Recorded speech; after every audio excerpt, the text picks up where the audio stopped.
Fans, when it's time to gear up like a champion, head to Shields in the Colony. Hey folks, this is Blue Hawk Senior Anthony Gonzalez. From top brand sports gear to apparel for the whole family, Shields has everything you need to play hard and cheer louder. Visit Shields at Grandscape in the Colony, proud supporter of Rock Hill Baseball.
Okay. I've been made aware that you guys haven't been able to hear me. Well, I think we've resolved that. If you're just now joining us, or I'm just now joining you, the Blue Hawks are leading 1-0 here in the top of the first on an RBI single by Brady Slonina. And an error on the infield for Prosper. Has runners at the corners with 2 outs for Reed Tebow. Takes a ball high, 1-0. Again, apologies for the technical snafu here. I'll blame it on my cold fingers. That's probably what was going on. Carson Roy was hit by a pitch to lead things off. He was moved to second on a ground out by Ethan Kalanick. And the pitch is lined into right. That will bring home Slonina. Reed Tebow stays hot. He's got his 4th RBI of the season. The Blue Hawks lead it 2-0.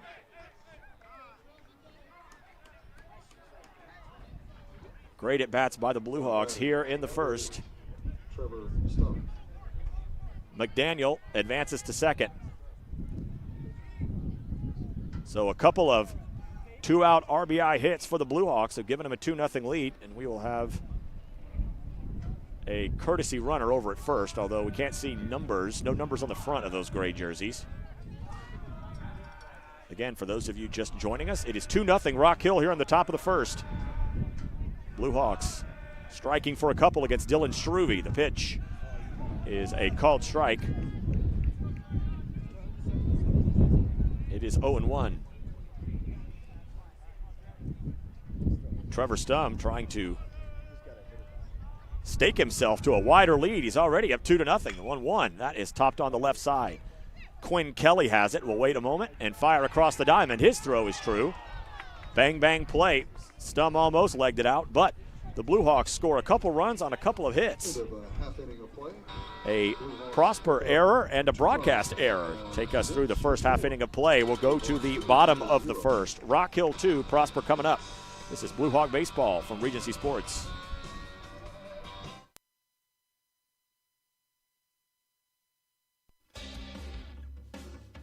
Fans, when it's time to gear up like a champion, head to Shields in the Colony. Hey folks, this is Blue Hawk Senior Anthony Gonzalez. From top brand sports gear to apparel for the whole family, Shields has everything you need to play hard and cheer louder. Visit Shields at Grandscape in the Colony, proud supporter of Rock Hill Baseball.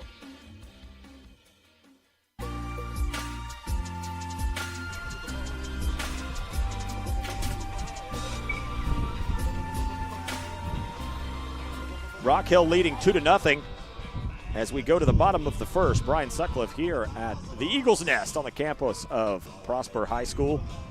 Trevor Stum will be making his 6th appearance, his 5th start. He's got an 0-1 record, a 7.18 ERA in 22 2/3 innings. He's allowed 16 runs, 13 earned on 13 hits. He struck out 16 and walked 12. He's got an opposing batting average of .259. His last outing was a relief appearance. It was the 4-2 loss last Friday at Plano West. A flawless inning,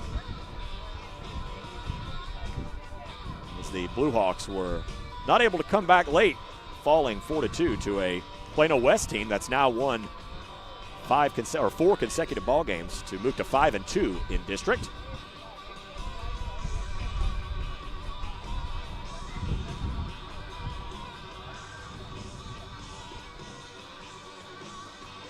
Again, we'll recap that top of the first due to our technical issues. Carson Roy got things going and was hit by a pitch to lead things off. He was moved to second on a ground out by Ethan Kalanick.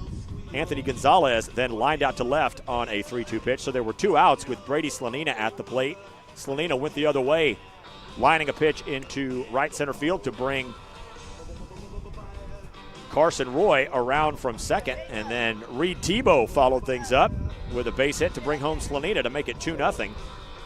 That is where we are right now as Stum takes his warm-up tosses. Elijah Guevara is in left. Carson Roy's in center. Ethan Kalanick at right. Aiden McDaniel at third base, Lucas Bell at short, Anthony Gonzalez at second, Brady Slanina at first. Reed Tebow behind the dish. He takes his throw down to second. Leading off for your Prosper Eagles, the shortstop. Trevor Stum will face Alex Pavia, Sam Kerr, and Pearson Fouts here in the first inning.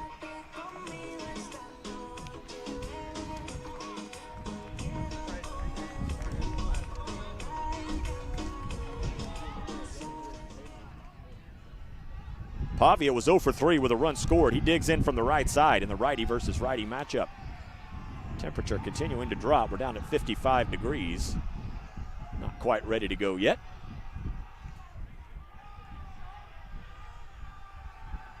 And now Tebow's going out to have a chat with Stum. Just make sure everybody's on the same page before we throw the first pitch. Rock Hill's coaching staff has really no issues with the weather conditions here, although it is cold, but that wind blowing straight in. This Prosper team likes to hit balls in the air. So you think you'll have to get a little extra mustard on it to get out in these conditions. So Blue Hawks expect that wind to be a bit of a defensive asset for the Blue Hawks. Here's the first pitch from Stum. It is a breaking ball that misses a little high, maybe a little outside, 1-0.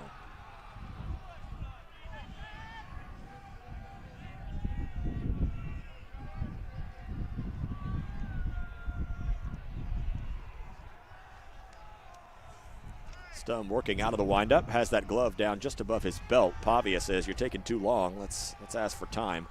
Prosper coming into play for this series, hitting .290, and Reed Tebow's over having a conversation with Sean Stanton. I think we're still not all on the same page on the pitch signals.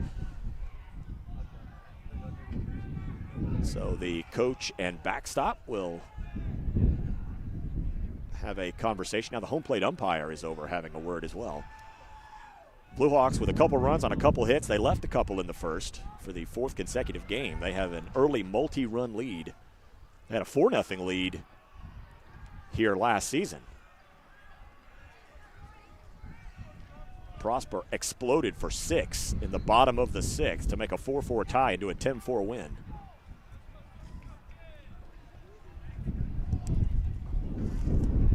Still getting equipment situated, it would appear. Not quite ready to go yet.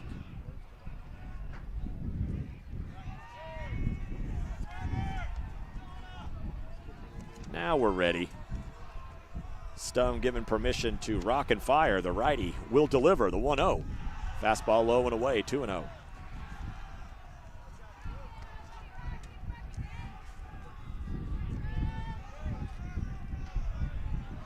Slanina absolutely hammered the strike zone on Tuesday. He was up over 65%. Here's the 2-0 pitch. Fastball low and in, 3-0.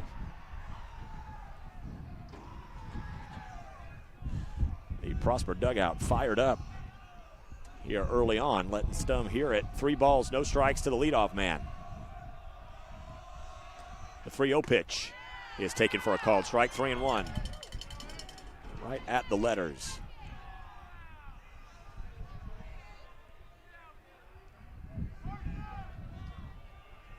Three balls, 1 strike. Pavia leading off here in the bottom of the first. Here's the pitch. That is hit well to left. It is up. It is back. It is gone. Pavia got it up. Got it over that green monster. A leadoff solo home run cuts the Rock Hill lead in half. It's 2-1 Blue Hawks.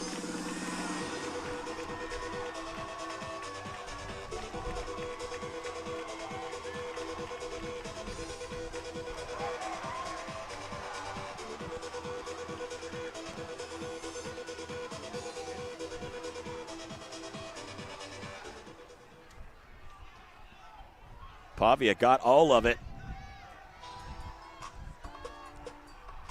Now batting, left fielder, number 3, Sam Kerr. That was his first home run and RBI of the season. Here's Sam Kerr. Takes the first pitch a little bit wide, ball 1.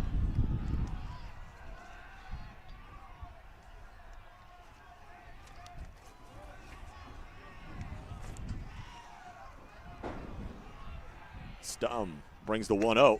Fastball high, 2-0. Coming into play this series, Kerr hitting .426 with a homer and 11 RBI.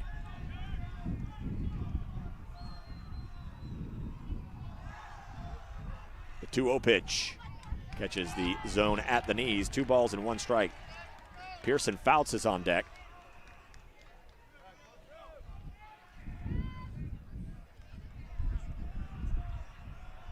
Stum brings the 2-1 pitch.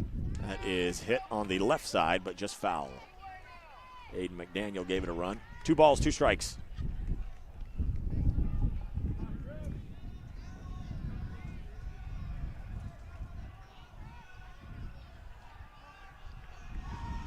Nobody out, bottom first. 2-1 Rock Hill after the Pavia homer cut the lead in half. The 2-2 got him swinging. Change up. Kerr came up empty. He is a strikeout victim for the first out here in the first. Pearson Fouts, one of the state's leaders in home runs with 5. Coming into the series, hitting .318 with 5 bombs and 17 runs batted in. He's got his OPS up over 1,000. That'll happen when you hit 5 out of the yard.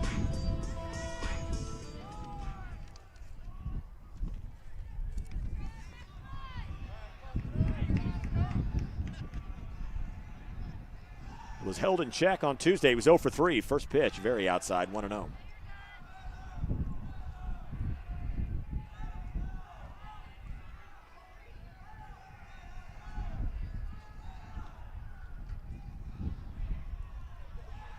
Nobody on, 1 out, bottom 1. Rock Hill leading 2-1. Couple of RBI singles for the Hill in the top of the first. A solo bomb for Prosper in the bottom of the frame. Fouts asks for time. He bats from the left side. Now he gets reloaded.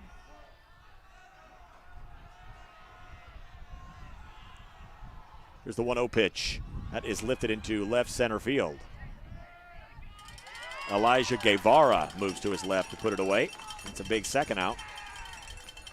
Now batting for the Eagles, number 4. That'll bring Braden Schleifer-Bell. Schleifer-Bell. Braden Schleifer-Bell comes to the plate with the bases empty and 2 outs. A run in for Prosper on the Pavia homer.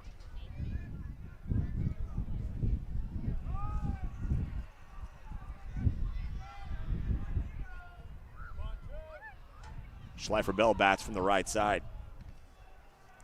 Waits on the first pitch from Stum. It's on its way. It is a breaking ball hit into left field. A little soft line drive gets down. It's the second hit for Prosper here in the frame. The right fielder. That'll bring up Braden Kaminsky. Braden Kaminsky.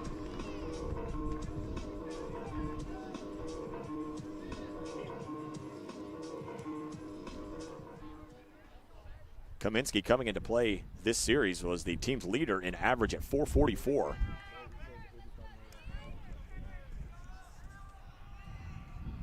He was 0 for 3 with a couple of strikeouts on Tuesday. Stum back to the stretch. The pitch. There goes the runner. The throw to second is not in time. Pitch was a ball. Schleifer-Bell swipes second. He's the tying run in scoring position with 2 outs.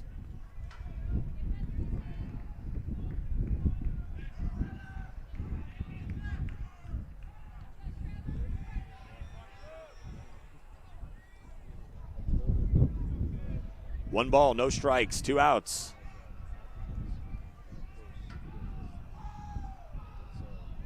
Schleifer-Bell gets his lead. Here's the pitch. Fastball just missed a little bit low, 2-0. A lot of action here in the first inning. That's taken 25 minutes. Just what the doctor ordered for a windy, cold night. Blue Hawks will play another 14-inning game if it gets them a win here in their first ever Pride of Prosper sweep. It's just the second time they've had the opportunity to do it. 2 balls, no strikes, runner at second. Here it comes. That is lofted to right. Moving over to his right is Kalanick, and he puts it away with a basket catch, covering a lot of space for the 3rd out. And Prosper strands the tying run in scoring position, but they cut the lead in half on the Alex Pavia blast. We will go to the second after 1. It's Rock Hill 2, Prosper 1. This is Blue Hawk Baseball from Regency Sports. A run on the monster shot by Alex Pavia. Hey there, folks. This is Rock Hill Senior Grayson Richards telling you about a company that's family-owned, tail-approved, clean cars, wagging dogs. That's the Scooters way. Go see them in McKinney at 12041 West University Drive. The team at Scooters says, "Go Blue Hawks."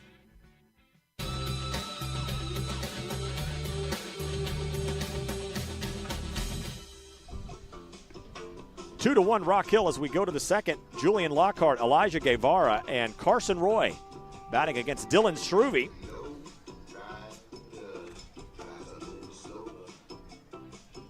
Alexander Pavia with the blast was hitting 125 coming into play here tonight.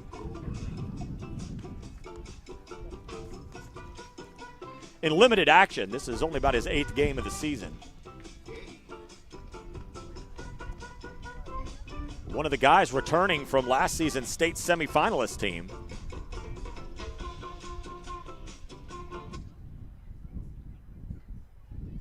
Now batting for the Blue Hawks, the DH, number 4, Julian Lockhart.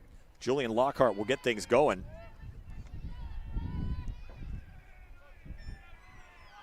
Did not get an at-bat on Tuesday. He's hitting .318 with a homer and 5 RBI. Swings and misses through a chest-high fastball. It's 0-1.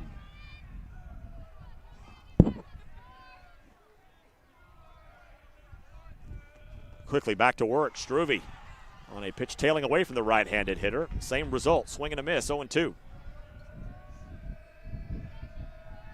Wind continuing to blow basically straight in from the north. That's what brought all this cold weather. Here's the 0-2 pitch. That is popped back toward us and out of play.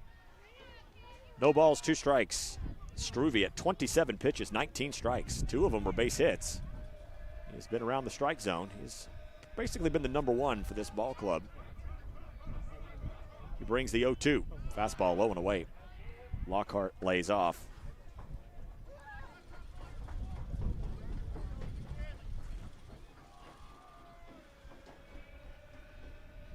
Struve peers in again, working from the stretch at all times. Delivers the 1-2. Pops out of the glove, low and away, 2-2.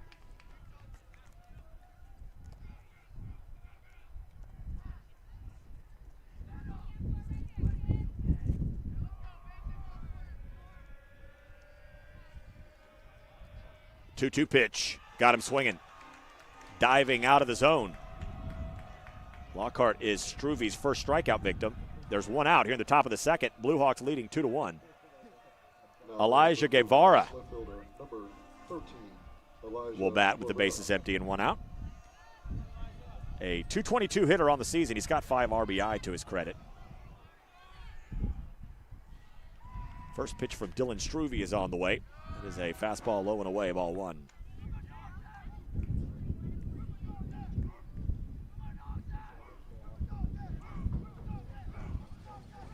Quickly back to work, the 1-0. Popped back and to the right, out of play. 1 ball, 1 strike. Again, want to, here in just a minute, take a moment to give a bit of a tribute that I fear did not get the audience that it deserved due to our technical issues. The 1-1, fouled back again. The great Ken Mayberry was the beloved PA voice of the Prosper Eagles for many years. He was a close friend of mine. He was my broadcast partner when he and I were the voice of the Prosper Eagles in the early 2010s. Here comes the 1-2. That is hit on 1 hop back to Struve. He will run it about 3/4 of the way, then underhand toss to Passarelli for the second out.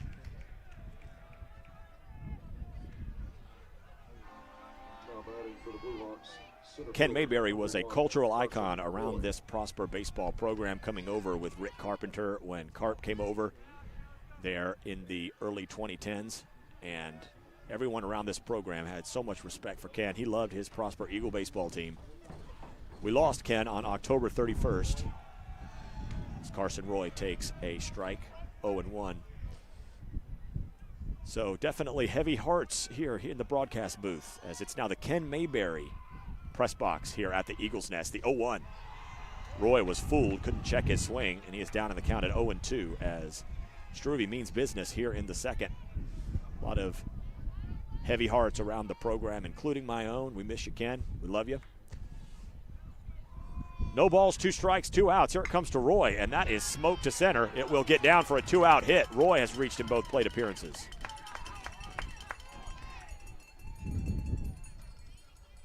Now batting for the Blue Hawks, number 12, Ethan Kalanick. Blue Hawks have 3 hits here through an inning and 2/3. They lead 2-1. Kalanick is 0 for 1.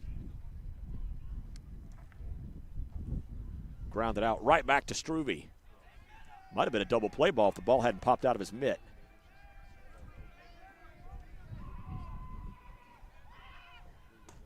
First pitch inside, ball 1.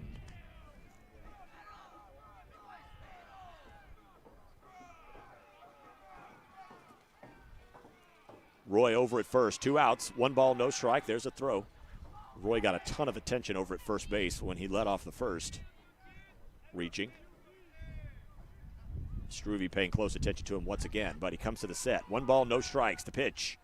That is a little check swing foul straight back toward us. 1 ball, 1 strike. Anthony Gonzalez, the on-deck hitter, comes over to get the baseball. He would bat if Kalanick is able to reach. The 1-1. Good breaking ball. That ducks in at the knees, 1-2.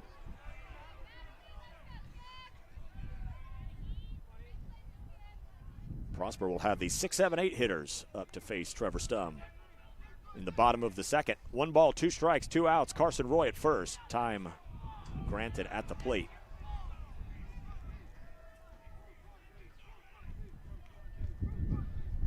Now Kalanick back in, ready to roll.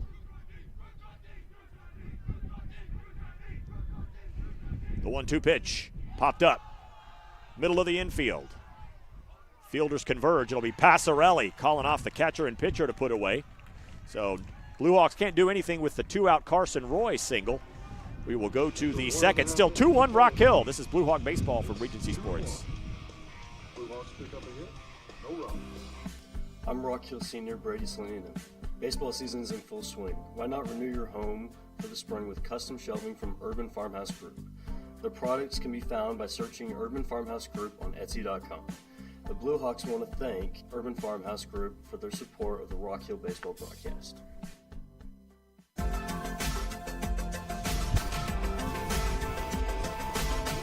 Grayson Passarelli, Quinn Kelly, and Gustavo Nunez will face Trevor Stum for the first time here in the bottom of the second. Blue Hawks out hitting Prosper 3-2. They lead 2-1. The Hill has left 3 on through 2 innings. Rock Hill won on Tuesday in thrilling fashion, 5-4. They led 5-0 after 3. The teams then went a bit quiet offensively. Prosper scored an unearned run in the 6th to pull to within 1 at 5-1. That was the first inning they even had a base runner. Then they scored 3 runs without the Blue Hawks recording an out. Prosper had the tying run at first with nobody out. They had the tying run at second with 1 out, but were not able to score. The Blue Hawks pocketed the 5-4 win. Grayson Passarelli hitting .246 coming into the series. He's got a homer and 8 RBI.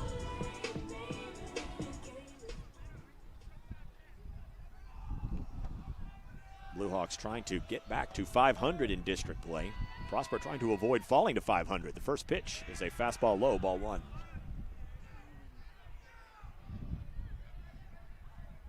Stum's going to work to get things locked down on those first pitch. 5 of the first 6 hitters have been started with the ball. Here's the 1-0 pitch. There's a fastball at the knees. Strike called 1-1.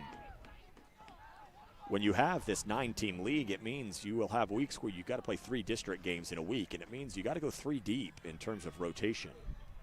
Blue Hawks have been waiting for someone to really step up and take that 3rd spot. The 1-1 misses low and away, gets past Tebow, but nobody on base, so it matters not. Cole Carroll will get the start tomorrow against McKinney Boyd.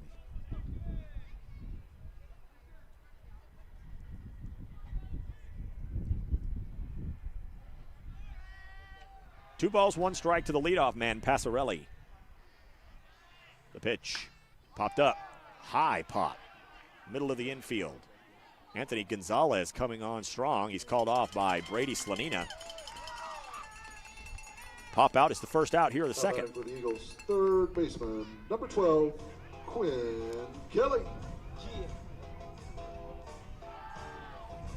Here's Quinn Kelly hitting just under 300 for the season.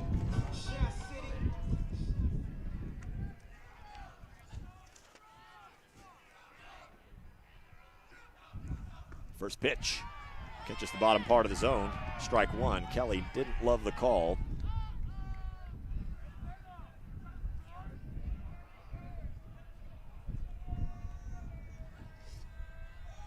The 0-1 pitch.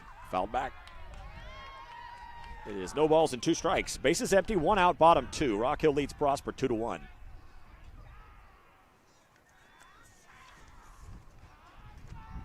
Last year, Prosper advancing to their first state semifinal since the 2015 state championship run. Here's the 0-2. Pop back, out of play once again. Kelly's up there hacking.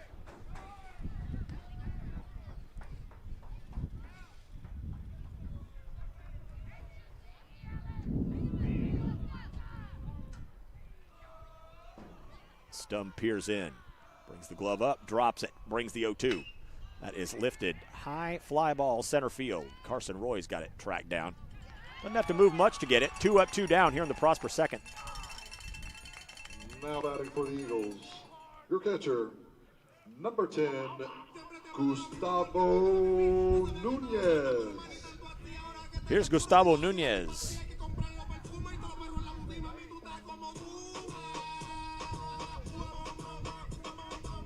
Nunez hitting just above 200. He's got 12 RBI.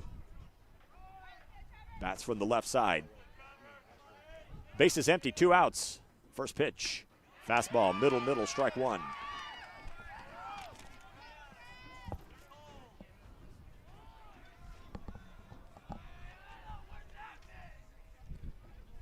Stum looks like he's starting to get it dialed in just a little bit. The 0-1 pitch. That is rolled on the right side. Brady Slanina not going to get it past him. Underhand to the covering pitcher. 3 up, 3 down for Stum. The 3-1 put out at first ends the perfect frame. Quickly through 2. Let's go to 3. Rock Hill leading Prosper 2-1. This is Blue Hawk Baseball from Regency Sports. This is senior Morgan Singleton from your Rock Hill Blue Hawks. Are you hungry for better meals without the hassle? Discover Wild Fork, your destination for chef-quality meats, seafood, and flavored packed meal delivered frozen fresh to your door. Fresh, not frozen, premium steaks and seafood to ready-to-eat favorites. Wild Fork makes every meal unforgettable with variety as big as Texas. Visit the Wild Fork location in Prosper at Coit and 380 and taste the difference for yourself. Wild Fork, real food, real flavor, and real easy.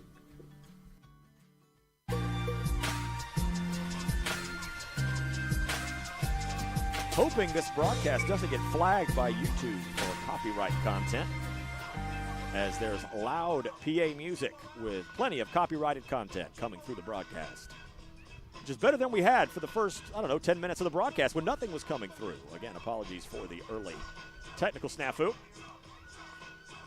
You missed a good first inning, unfortunately, for the Blue Hawks, as Brady Slanina and Reed Tebow with RBI to give the Blue Hawks an early 2-0 lead. Alex Pavia for the hosts blasted a leadoff homer in the bottom of the frame to cut the deficit in half, but that's where we're still sitting as we go to the third.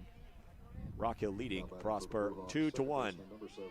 Anthony Gonzalez, Brady Slanina, Aiden McDaniel. Seeing Dylan Struve for the second time. Struve has been good so far. 41 pitches, 29 strikes, but the Blue Hawks have made him work. First pitch, fastball outside, ball 1.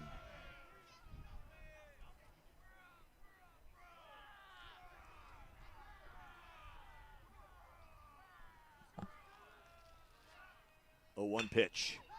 That is hit over to the shortstop, Dutzman. Dutzman makes quick work of it. 1 down here in the Blue Hawk third.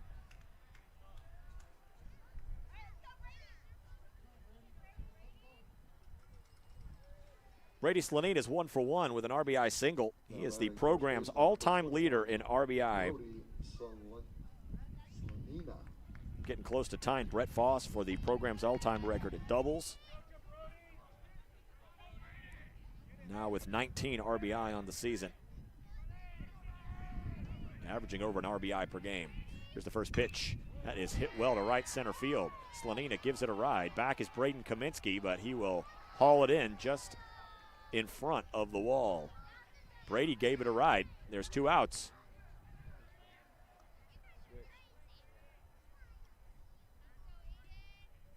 Now batting third baseman number 3, Aiden McDaniel. It'll be up to Aiden McDaniel to get something going here in a rapidly moving third. Aiden is 0 for 1, and it would only be fitting here at the former home of Coach Rick Carpenter that his former assistant Sean Stanton will pull the Rick Carpenter and have a visit with the third hitter when the opposing pitcher retires the first 2 quickly, which is exactly what's happened here with Struve. And Coach Scott Holder will take the opportunity to come out and talk with his guys as the confab is over. McDaniel is 0 for 1. He reached on an error his first time up. Ended up being stranded at second. One of 3 Blue Hawks left on base. Blue Hawks had a base runner in each of the first 2 innings, but Struve looking to break that streak. And now we're ready to roll. First pitch. It's a good late break on the first offering, but doesn't break fast enough. Missed high, ball 1.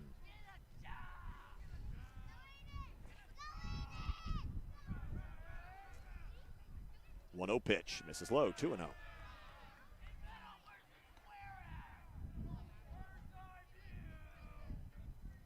That on-base percentage is where McDaniel's been up among the team leaders this year.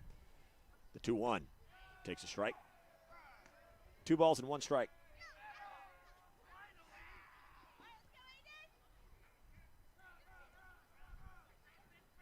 Two balls, 1 strike, 2 outs. Base is empty. The pitch. That brushes McDaniel back. Ends up making it all the way back to the padding right here below us. 3 balls and 1 strike. Reed Tebow with his leg guards on with 2 outs. Goes over to get it. He hopes to have to take those off here. McDaniel's got a hitter's count. 3 balls, 1 strike, 2 down. Here it comes. Missed, ball 4.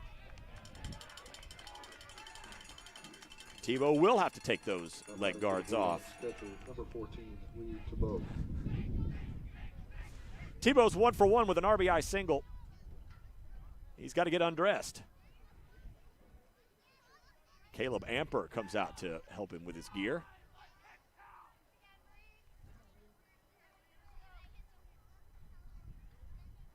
McDaniel can go. He's 9 for 10 in stolen base opportunities. Do not be surprised to see Coach Stanton put him in motion with 2 outs, try to get a guy in scoring position. Blue Hawks lead 2-1 here in the top of the third. First pitch to Tebow. Catches the outside half, 0-1. That is pitch number 50 for Struve. There's 2 outs here in the third. 33 strikes. Showed excellent control thus far. The 0-1 pitch. That is low and away, blocked by Nunez.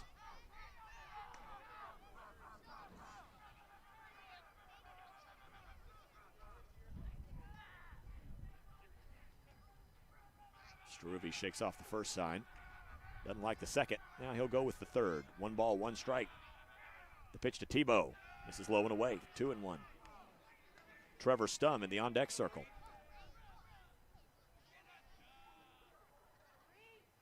Tebow's got a 4-game hitting streak. The 2-1. That is lifted in the air to right.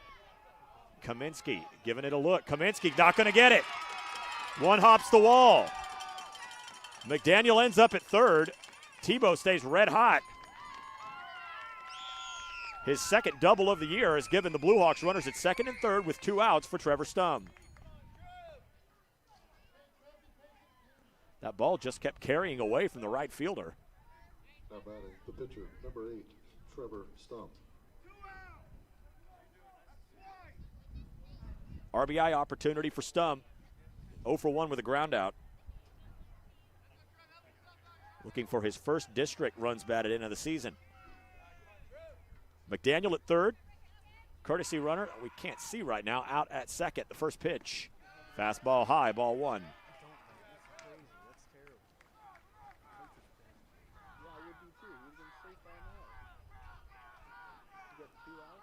All this coming with 2 outs. Struve retired the first 2. The 1-0 to Stum. That misses low, 2-0. Julian Lockhart on deck.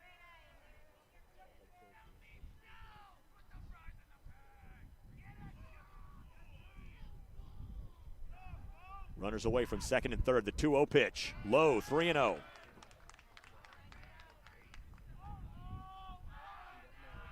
Struve'd walked fewer than 10 batters in 20 innings. Coming into play. Here's the 3-0 pitch. Just a get me over fastball for a strike, 3-1. Still a hitter's count for Stum. Stum doubled last week against Plano West. They're making good contact. Here's the 3-1. Ball 4. Missed a little bit low, and they're loaded for Lockhart. Now batting the DH, number 4, Julian Lockhart. Struve was cruising through the first 2 hitters. Retired Anthony Gonzalez on 2 pitches. Retired Brady Slanina on 1. Then it was an Aiden McDaniel walk on a 3-1 pitch. Then the Reed Tebow double. And now Stum walks to load the bases. Lockhart struck out swinging his first time up. He was Struve's only strikeout victim thus far. No place to put him. Blue Hawks looking to build some breathing room here. They lead 2-1, looking for more here in the top of the third. First pitch, not close. High and wide, 1-0. And we will have a visit from the Prosper coaching staff. Big moment here in this ball game. Blue Hawks playing a bit with house money after getting the win 5-4 at the Hollow on Tuesday. They figured after falling to 2-4 after the sweep against Plano West that you really needed to get a split at least to avoid putting yourself in a position where you start 2-6 heading into the second half of district play. And when you look at the schedule the rest of the way, it sets up pretty favorably for a nice run. But you don't want to be in a position where you got to go 8-0 to finish 10-6, which is probably the worst record that would virtually guarantee you a playoff spot. Wouldn't shock me if a 9-7 team, maybe even 8-8, ends up making the playoffs, but in either scenario, you might need to be asking for help. 10-6 should certainly get you in.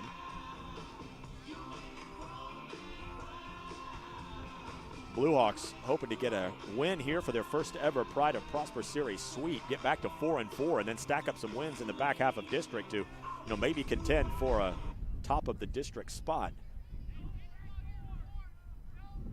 These are 2 teams that could very easily end up being Division II representatives in the playoffs.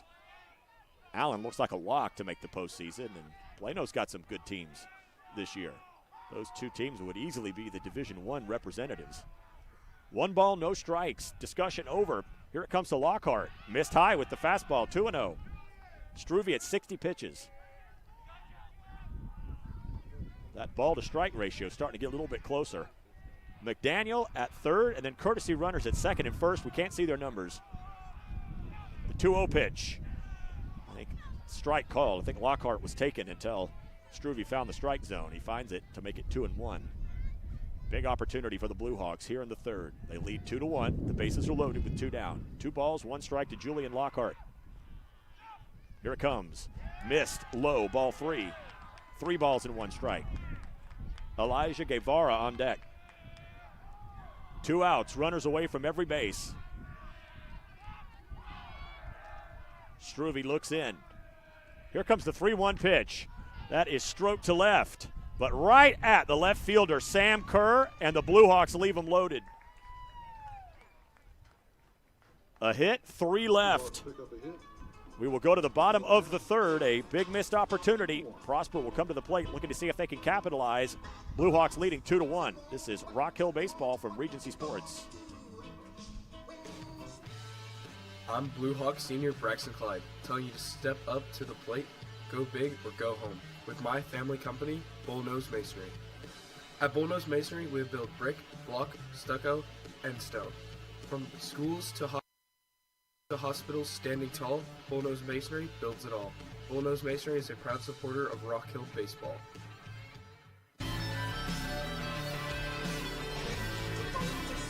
Through 3 innings, the Blue Hawks have left 6 men on base. They lead 2-1, though. It will be Dutzman, and then back to the top of the order for Pavia and Kerr against Trevor Stum. Stum at 26 pitches, 16 strikes.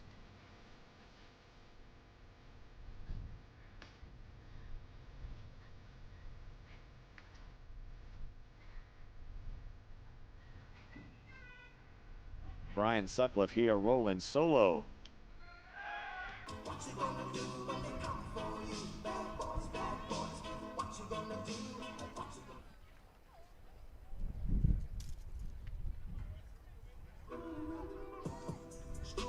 Now batting, second baseman, number 21.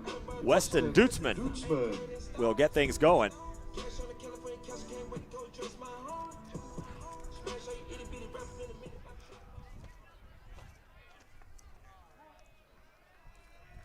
Dutzman hitting over 330 coming into the series. First pitch from Stum. That is top foul on the left side.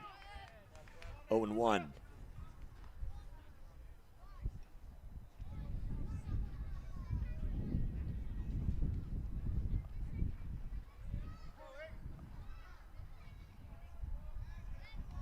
Stum quickly back to work. The 0-1 is fouled back. Quickly, no balls, 2 strikes.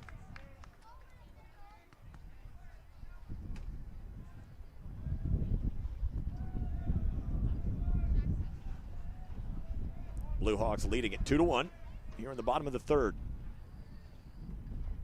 Stum coming after the 9-hole hitter before Pavia bats. He homered his first time up. The 0-2 pitch.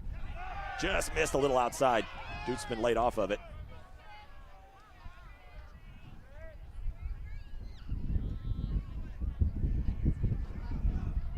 We will get you some scores from around the district if I can use my thumbs, which is becoming more difficult. Here's the 1-2 pitch. Popped out of play. Plano West and Plano are at it. They're in the top of the fourth. Plano West leading Plano 1-0. Plano West trying to get to 6-2 in district play. 1 ball, 2 strikes. Here it comes to Dutzman. And that is hit on 2 hops. Make it 3 over to Gonzalez. His throw to Slanina is on the money. 1 out here in the Prosper 5th. Now batting for the Eagles, the shortstop, number 1, Alex Pavia. Alex Pavia homered on a 3-1 pitch his first time up. Took it over the monster and left for his first home run of the season.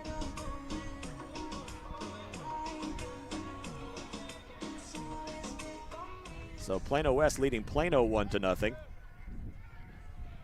Plano East and McKinney Boyd are underway in the bottom of the third. First pitch, and it is a bunt. Back to Stum. Stum's throw is true. Pavia tried to go small ball after homering his first time up. Catch the Blue Hawks by surprise, but Stum was up to the challenge. There's quickly 2 outs. The left fielder, number 3, Sam Kerr. We got, I think, a couple raindrops falling potentially, which would not be great for our outdoor broadcast booth here. Boyd leading Plano East 4-1 as the Broncos look for a sweep of the Panthers. Sam Kerr is 0 for 1. He struck out swinging his first time up. First pitch popped up. Carson Roy, as the wind just knocks that down. Roy's having to come back in hard, and he can't get it. That's the wind coming into effect big time, as Roy was having to sprint right directly back toward home plate, and it just got away from him. I'm going to call that a single. That's a tough play.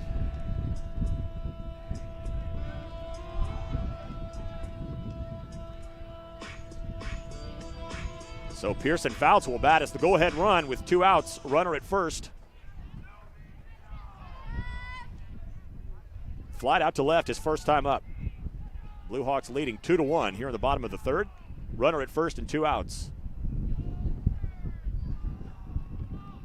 First pitch to Fouts. Misses low, gets away from Tebow, and that will allow Kerr, the tying run, to advance to second.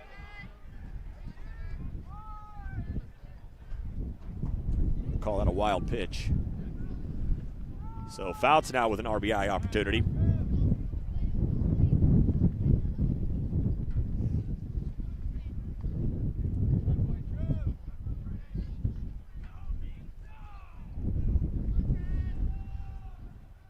One ball, no strikes, 2 outs. Here's the pitch to Fouts. That is low and inside, and that gets away from Tebow. Kerr moves to third. So a play left unmade in center and a pair of balls that get away from the catcher, and suddenly the tie runs in scoring position.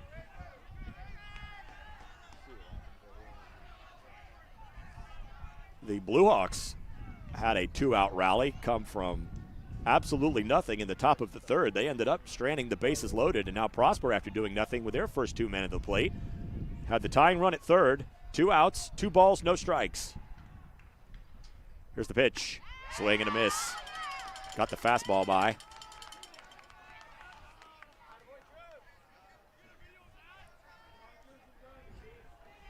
Two balls, 1 strike.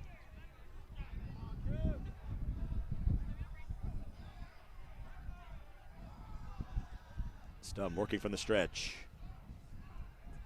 Rocks and fires. The 2-1 is a good breaking ball that's fought off by Fouts. Goes wide of the third baseline. It's 2-2. So Stum a strike away from stranding the tying run at third.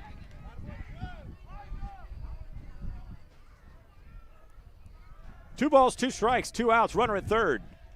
Here it comes. Popped up. Left field. Elijah Guevara. He's battling the wind, and that'll get down. Prosper's tied the game. Both hits have come on fly balls that normally would be very playable. It ends up being a double for Fouts. Number 4, Braden Schleiferbell.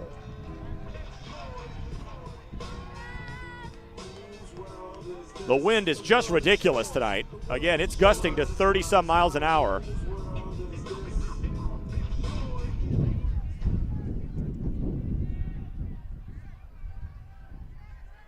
Guevara did his best to get it, as Carson Roy did in center, but it ends up tying the ball game. Teams now with 4 hits apiece. And here's Schleifer-Bell. He singled his first time up. So Prosper able to take advantage of the 2-out rally after Rock Hill left the bases loaded.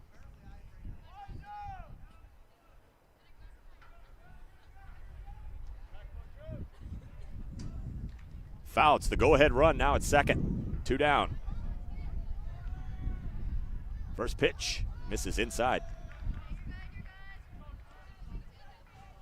Talking to the coaching staff prior to the game, they said, we think this wind actually could help us. Prosper likes to hit the ball in the air, and maybe that wind will keep it in the park. Well, it has done that to a T here in the third, but it's also kept it away from the Blue Hawk fielders. The 1-0 pitch. This is inside, a little higher this time. It's 2-0.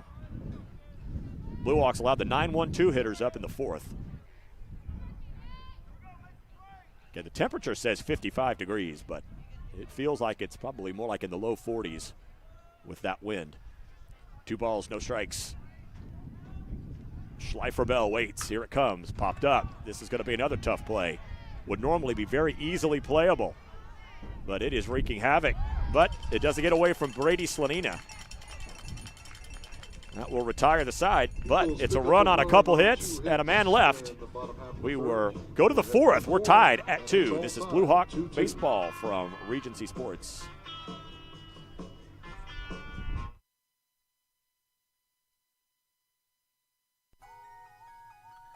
This is Senior Blue Hawk Carson Cooley.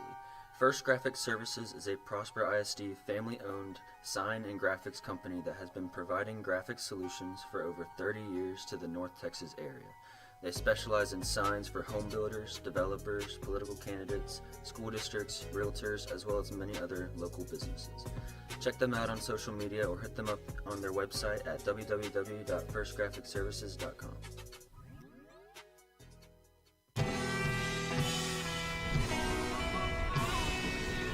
We are all even at 2 as we go to the fourth. 2 runs on 4 hits, no errors, 6 left for Rock Hill. 2 runs, 4 hits, 1 error, 2 left for Prosper. Brian Sutcliffe here at the Eagles Nest. When that ball was lifted on the infield by Schleifer-Bell, if there was no wind, it would have come straight down just to the right of second base. The wind pushed it almost all the way to the first base bag where Brady Slanina ended up catching it. That's what we're talking about here with this wind. Number 13, the left fielder. So we're back where we started, all tied up. Elijah Guevara and then Carson Roy and Ethan Kalanick. Guevara grounded out his first time.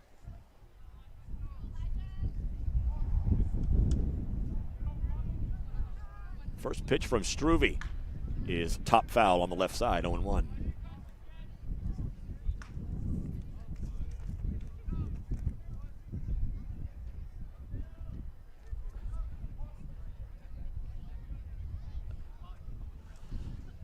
Struve working always out of the stretch. The 0-1 pitch is a fastball strike, 0-2.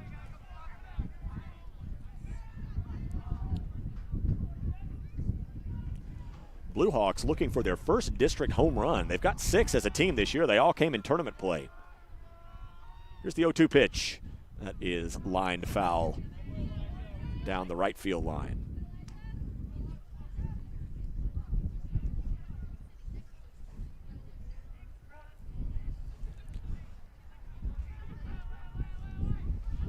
No balls, 2 strikes to the leadoff man. Here it comes. High fastball. That is lifted out of play back toward us. Guevara getting the start here tonight, drawing the start in left field. Don't be surprised to see Mo Singleton at some point tonight. Here comes the 0-2 pitch. Got him swinging. Nope, stays alive. Just barely got a piece. All 5 pitches have been strikes in this plate appearance. 4 of them have been fouled off. Guevara lives to fight another day.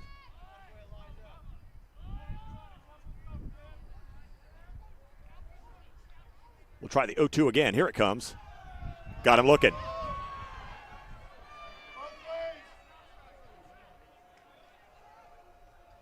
Strikeout number 2 for Struve. And we'll go back to the top of the lineup for Carson Roy, who's reached in both plate appearances. Was hit by a pitch and scored on the Slanina base hit in the first. Singled and was stranded in the second. We're tied at 2 here in the top of the 4th. Bases empty, 1 out. Roy waits on the first pitch. Here it comes. Takes a strike, 0-1.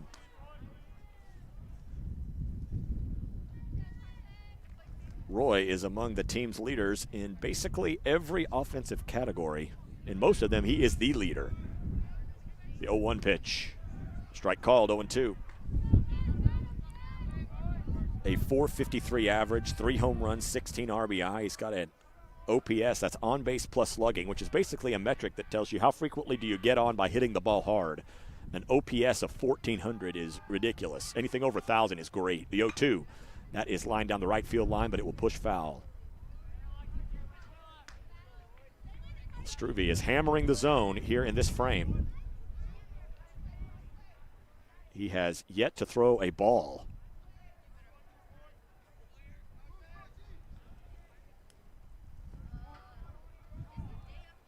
Roy asks for time, adjusts his helmet, gets himself collected.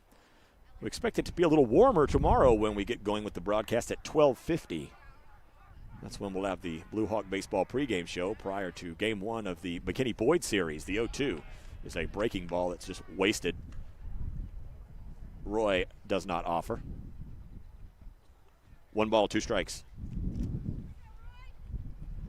McKinney-Boyd trying to put the wraps on a sweep of Plano East. Here's the 1-2, and that is ripped through the right side. That's a base hit. Carson Roy with a 2-hit night, and he is reaching all 3 plate appearances. Blue Hawks have had a runner now in all 4 innings.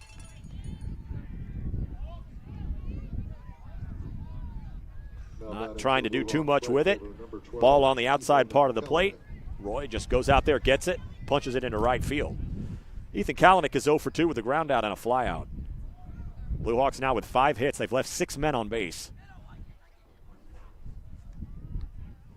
Given the way the first 3 1/3 innings have gone, I think they would say they probably feel like they should be winning this game. But it's 2-2. First pitch to Kalanick is a breaking ball that stays a little bit high, 1-0.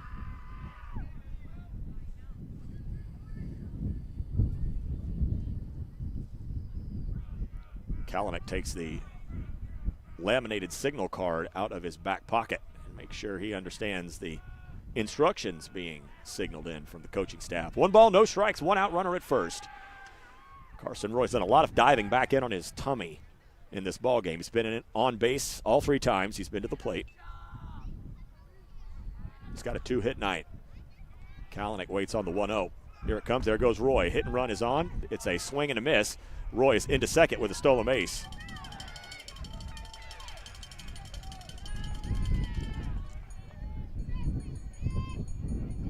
Another steal for Carson Roy. Gets the go-ahead run in scoring position with 1 out. his 7th stolen base of the year now in 9 opportunities. RBI chance for Ethan Kalanick. He's got a couple in district play. Here's the pitch. 1-1 is taken for a strike, 1-2.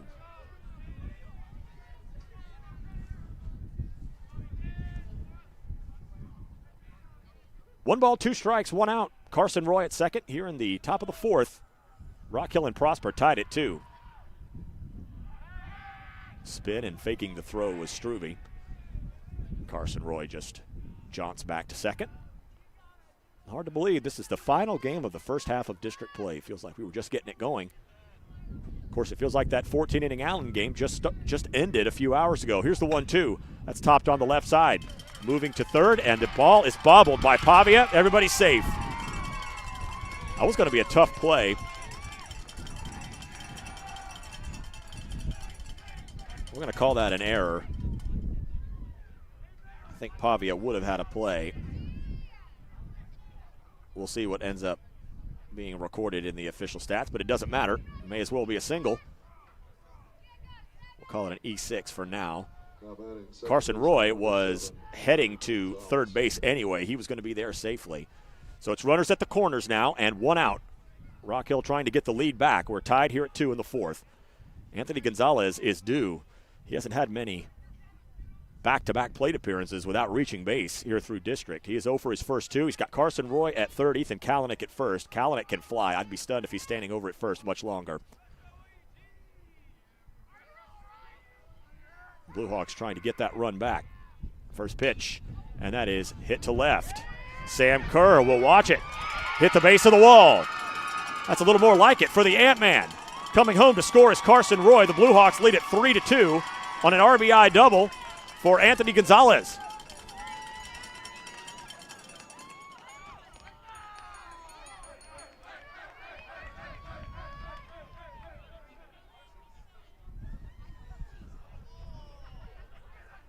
Kalanick at third, Gonzalez at second. The Blue Hawks have got something going here in the top of the 4th. And I think we're going to have another pitcher. We will see. Because Brady Slanine is coming to the plate with 2 runners in scoring position and just 1 out. And that might do it. It looks like it will. As much as the Blue Hawks do when a pitcher comes out for Prosper, their teammates come out to greet him, and that's going to do it for Struve. He will be lifted here in the 4th inning and be replaced by Jacob Knott.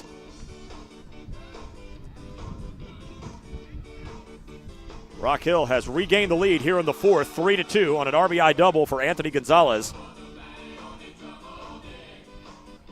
His 3rd double of the year and his 8th RBI. Now has hits in his last 3 ball games. We'll give you the numbers on Knott. He is the number 3 man in terms of innings pitched. He's got 16 innings. He has no record, a 3.06 ERA, an opposing batting average of 194. That's best on the team. He's allowed 8 runs, 7 earned on 12 hits. He has struck out 14 and walked 5. So really, you not expect any sort of letdown here with Struve being chased from the ball game. Knott is a right-hander, and he will face Brady Slanina in a big moment here as we've hit the middle innings. Rock Hill has regained the lead 3-2. Ethan Kalanick stands at third. Anthony Gonzalez, after the RBI double, stands at second. Brady Slanina is 1 for 2 and is continuing to hit the ball hard. A big moment for Slanina, who's had a big week. He raked at the plate on Tuesday and had the complete game victory in his first outing on the mound in about 3 weeks. It was his first district start. Struck out 8 Eagles. Didn't allow a base runner until the late innings. And Coach Scott Holder makes the change. We give you the numbers on Struve. Ends up going 3 1/3, throws 79 pitches, 51 strikes. He had good control. Has allowed 3 runs, 2 earned on 6 hits. Walked 2, struck out 2, but the 2 runners in scoring position are his responsibility. So Jacob Knott comes into a bit of a pinch. This is not the guy you want to face fresh into the ball game. we said, the Blue Hawks are looking for their first long ball of district. This would be a good time for it, and this would be a good time to get it.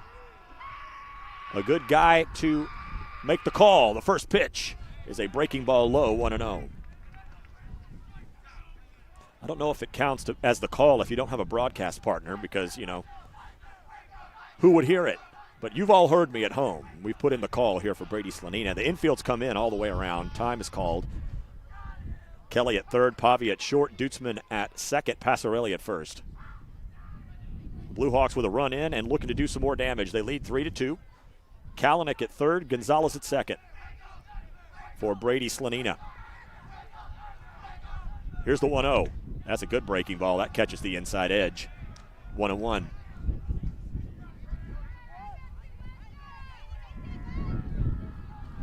Alex Pavia got one out of here to left. We've seen balls carry a bit to left field for both teams. Slonina back to work. The 1-1 pitch. That is lifted out of play. 1-2. Aiden McDaniel on deck.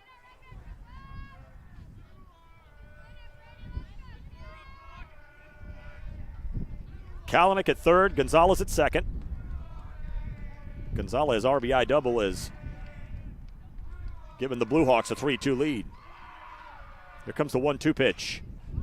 Good defensive swing from Slonina. Fouls it over the Blue Hawk dugout to stay alive. It's 1-2.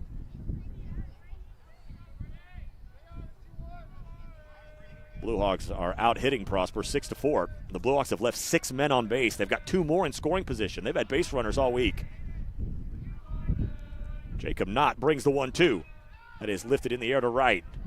Braden Kaminsky. Now it's going to be him that has to fight with it. And that, again, gets out of play. That's a ball on most nights that is certainly playable and almost certainly stays fair. But it ends up being unplayable. Pushed out beyond the Rock Hill bullpen on the first base side. Knott's hammering the strike zone thus far. 5 pitches, 4 strikes. We're on the top of the 4th. Rock Hill leading 3-2. Prosper hadn't helped themselves out. They've committed a couple of errors here in the game. Knott still with the upper hand. 1 ball, 2 strikes, 1 out. Here it comes. Got him swinging. Ball gets away from Nunez. He will throw down to first for the out. A big strikeout for Jacob Knott. He does exactly what he was brought in to do. It'll be up to Aiden McDaniel, who's been great with runners in scoring position all season long.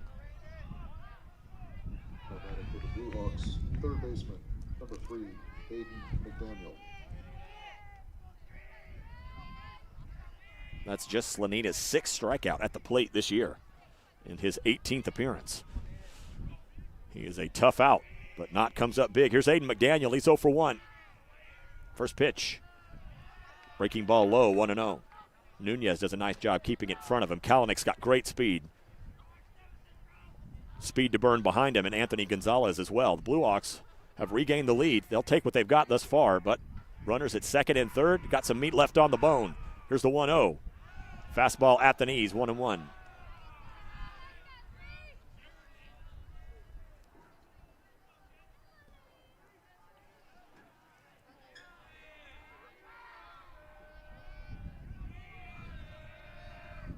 McDaniel gets reloaded. The 1-1 pitch. Lays off. Slider. Can't catch the lower outside part of the zone. It is 2-1. McDaniel reached on an error in the first, was stranded at second, walked and was stranded at third in the third. Runners at second and third, 2 outs. The 2-1 pitch to McDaniel. Fastball low, 3-1. Reed Tebow, one of the hottest hitters in the lineup, is on deck.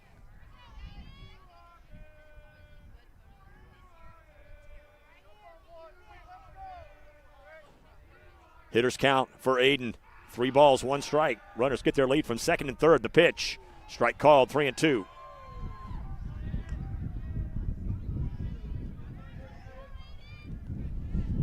Jacob Knott came into the ball game with runners at second and third with 1 out. He struck out Brady Slonina swinging. And now he's got a full count on Aiden McDaniel. 3 balls, 2 strikes, 2 outs. Here's the payoff pitch. That is top slowly foul toward Coach Yeary at third. Yeary fields it nicely.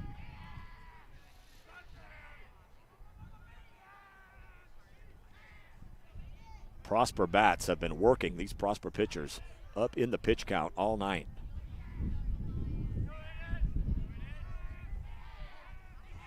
Aiden McDaniel been tough with runners at scoring position. We'll try the payoff pitch again. Here it comes. Popped up. That will get out of play with the wind. We'll keep it at 2-2. McDaniel hitting over 300 with runners in scoring position. He's looking to reach base safely for his 7th consecutive ball game. He has been on base, but he reached on an error and walked as well, so he has pushed that streak to 7. Kalanick at third, Gonzalez at second. 3 balls, 2 strikes, 2 outs. Here's the payoff pitch. Got him looking. Right at the knees, a massive pitch, and Knott is fired up coming off the field. He comes in and shuts the door, but the Blue Hawks score a run on a couple of hits. They leave 2. They have stranded 8. We go to the bottom of the 4th. Blue Hawks leading 3-2. This is Blue Hawk Baseball from Regency Sports. Attention North Texas ball players, this is senior Cole Carroll. Step up your game with the NTX Tribe Baseball Club. They offer elite baseball and softball training, top facilities, and a winning brotherhood for players of all ages. Join the NTX Tribe today and take your skills to the next level. Visit ntxtribebaseball.com. NTX Tribe Baseball, where champions are made.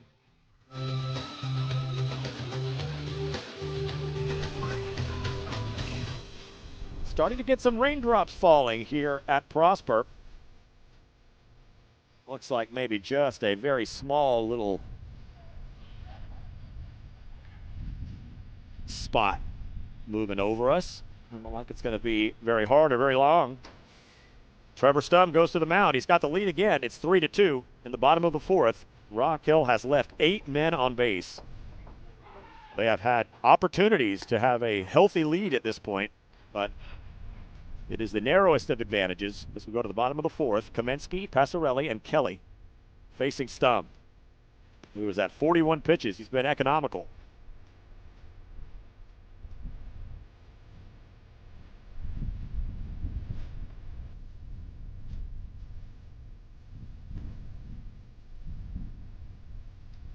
Blue Hawks out hitting Prosper 6-4.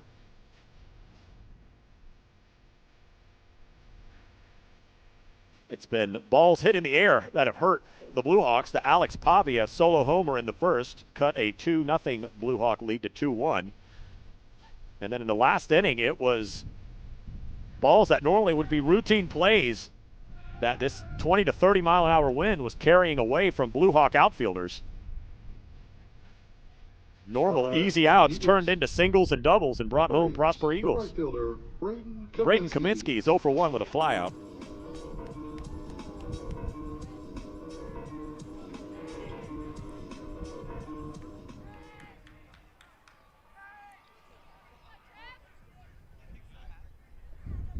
Trevor Stum brings the first pitch. Check swing. It's a called strike at the knees, 0-1. Stum has been getting better as the game has progressed. He was around that 1-to-1 ball-to-strike ratio in the first, and now here in the 4th inning, he's at 27 strikes and 15 balls. Here's the 0-1 pitch. Swing and a miss, 0-2. We said earlier in the broadcast, the Blue Hawk coaches have been just waiting for someone to step up and take that number 3 spot. A guy that you feel good sending out in a district game or potentially in a playoff series. Here's the 0-2 pitch. Popped up. That will get out of play back over us. No balls, 2 strikes.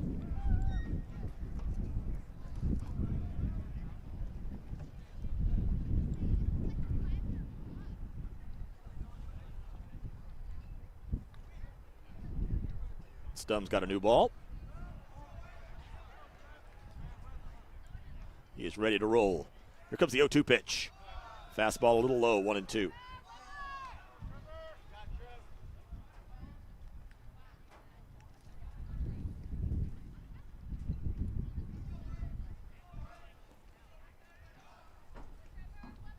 One ball and 2 strikes. A couple of umbrellas starting to open up. Again, just a very light drizzle. Here's the 1-2 pitch. Low and away. 2-2.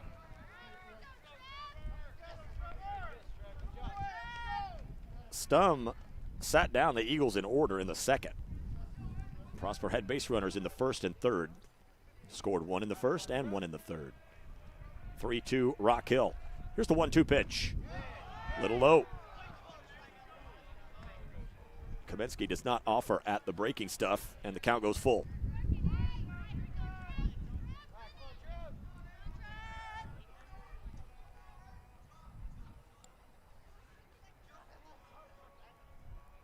Three balls, two strikes, the pitch. Ball four. Leadoff walk to Kaminsky. Now batting for the Eagles, the Kaminsky first stands at first as the number tying 19, run.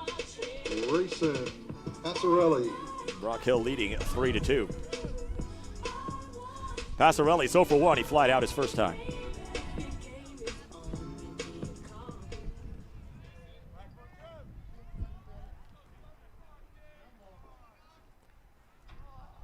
Slanina holds Kaminsky over at first. Kaminsky represents the tying run with nobody out here in the bottom of the fourth. First pitch. Strike call with the fastball, 0-1.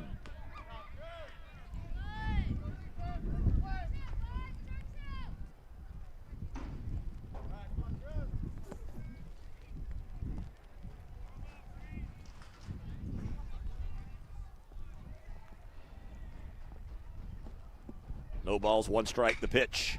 That is smoked. Gets past the diving Lucas Bell and heads into center field. Carson Roy up with it. Station to station they go.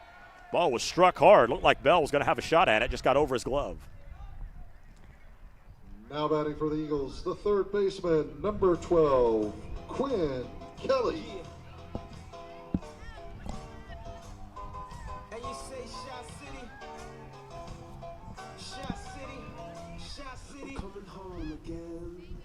Quinn Kelly is 0 for 1.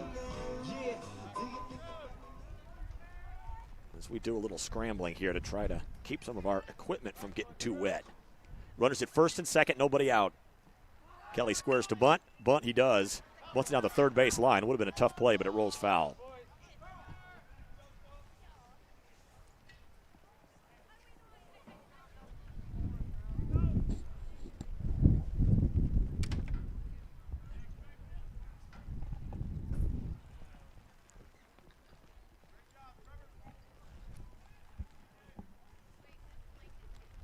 No balls and one strike to Kelly. Unfortunately, my equipment protection is one of the several layers of coats that I have brought here to try to stay warm on this really chilly night, as it is raining harder than we have seen thus far. No balls, one strike, runners at first and second. Quinn Kelly waits on the 0-1 pitch. It's on its way, and that is hit a ton to left.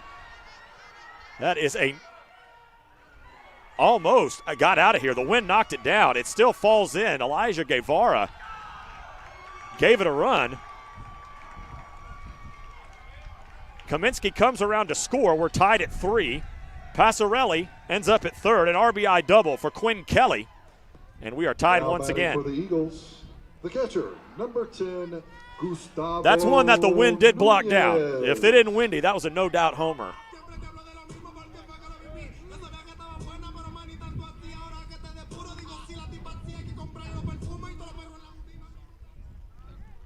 So Passarelli at third, Quinn Kelly at second. Prosper's tied the game. They've got runners at second and third with nobody out. First pitch is wide, ball 1. Nunez is 0 for 1.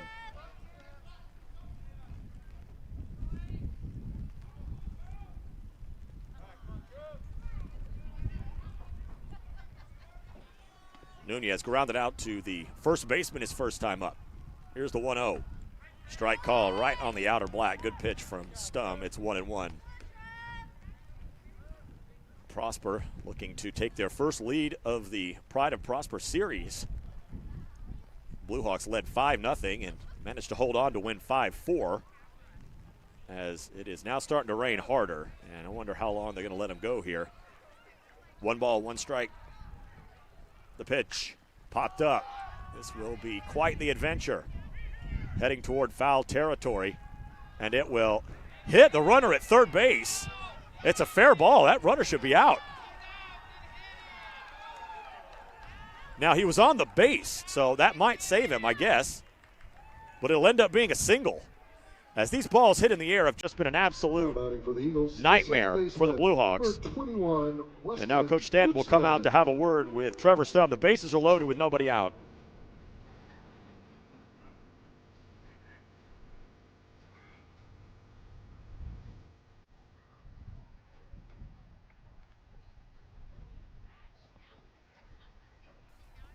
Runners were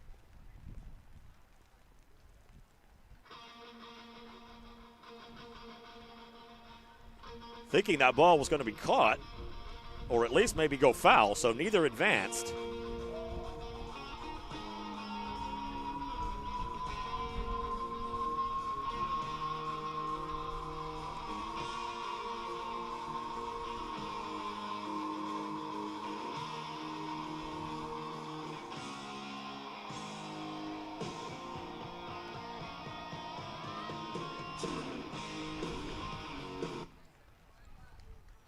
So it's Passarelli at third, Kelly at second, Nunez at first. A run in here for Prosper.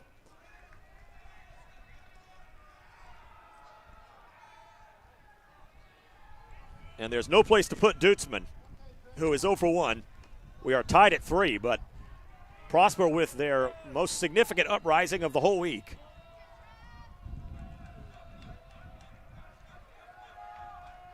But the rain starts to ease just a little bit. First pitch, and that is smoked, just foul.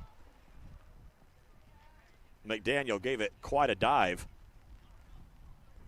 but that was about a foot away from being a 2 RBI double.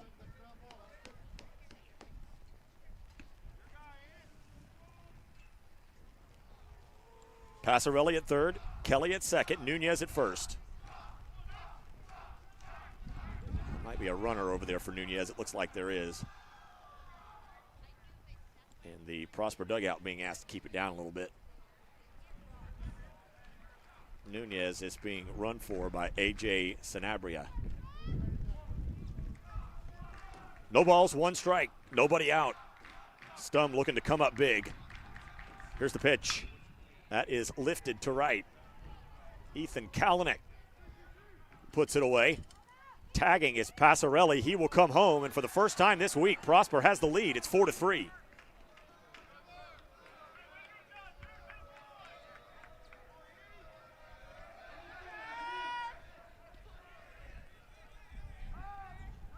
Now batting for the Eagles, shortstop, number 1, Alex. Kelly stays at second, Sanabria at first. And back to the top of the order for Pavia. And at this point, I think the way this inning is gone, if the Blue Hawks could get out of this trailing by just 1, they'd have to feel pretty good about themselves as the bases were loaded with nobody out. Prosper has scored 2 here in the 4th to turn a 3-2 deficit into a 4-3 lead. Pavia is 1 for 2 with a home run to left and a bunt ground out.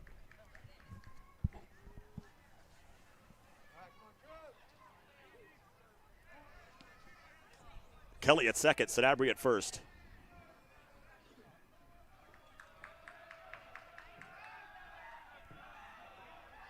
All this coming after Jacob Knott came in relief of Dylan Struve in the top of the 4th. Blue Hawks scored a run to make it a 3-2 game and had runners at second and third with 1 out. He struck out Brady Slanina and then managed to retire Aiden McDaniel. The pitch is low. Both runners advance.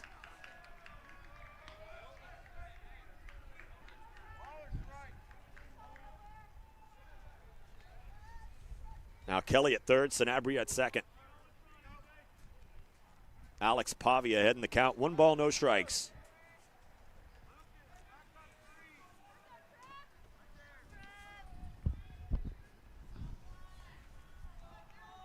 Stum ready. Here's the 1-0.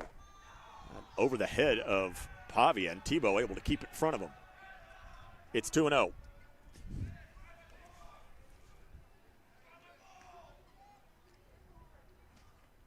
Eagles on the base paths, and the Blue Hawks starting to head into the top part of this Prosper lineup.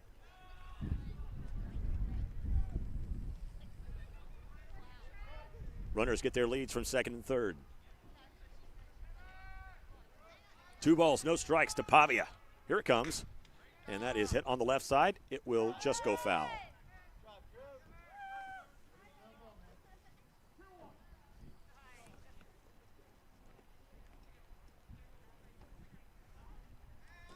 Two balls and one strike. As we try to get a cloth to clean the old glasses off here, as we are now wet and cold. Two balls and one strike. Here it comes. Blocked. Keeping it from going through the wickets was Tebow. It's 3-1.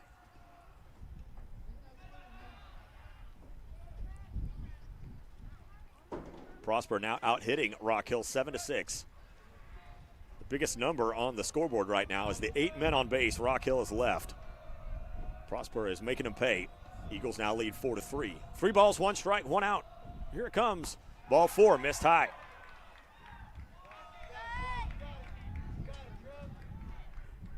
Now batting for the Eagles, the left fielder, number 3, Sam Kerr. Sam Kerr singled and scored his last time up. He's 1 for 2. He bats with the bases loaded and 1 out.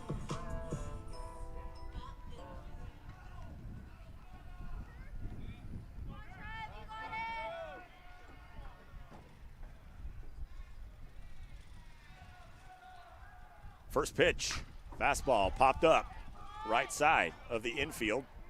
It's an infield fly. It'll end up being caught by Slanina. Doesn't matter, nobody advances.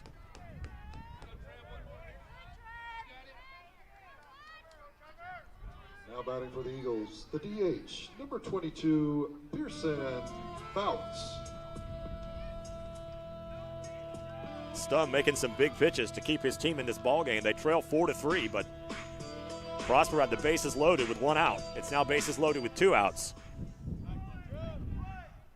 Pearson Fouts hit one of those balls up into the air that just ran away from Blue Hawk fielders.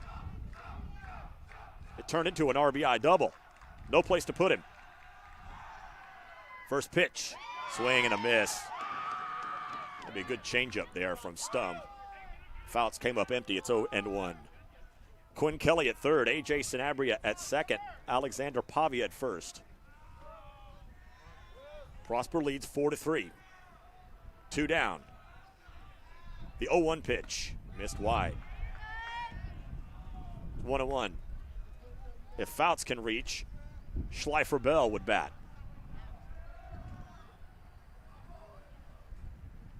Blue Hawks will have the 6, 7, 8 hitters up in the 5th. They'll be trailing by at least 1. They are trailing Prosper for the first time this week. 1 ball, 1 strike, 2 outs. Here it comes. Little bit high. Blue Hawk fans not pleased. That is as little out of the zone as you can get it.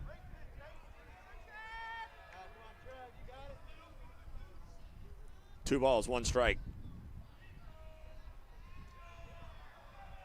The pitch misses inside, 3-1.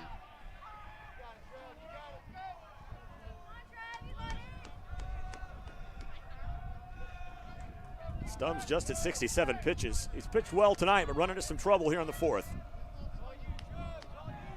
3 balls, 1 strike, 2 outs, bases loaded.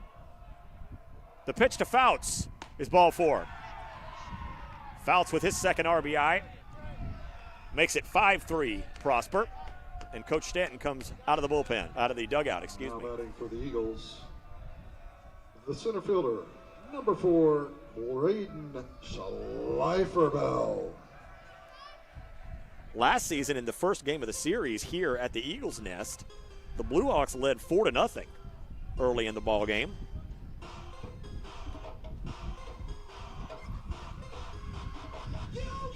They've had leads in this series the last 2 years. They're trying to get their first ever sweep of the Pride of Prosper series, and we will have a new pitcher.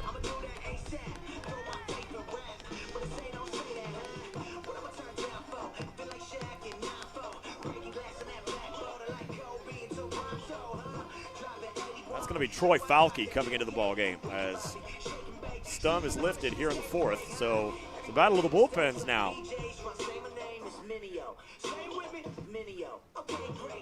Rain is starting to abate a little bit as we give you the numbers on Falke. Again, we will not see Cole Carroll here today. All week, he was slotted as the Saturday starter. That was the plan regardless of what happened in the Tuesday game. Troy Falke, this will be his 7th appearance, all in relief. He's got a 6.30 ERA. Allowed 6 runs, all earned on 7 hits. He struck out 3 and walked 5.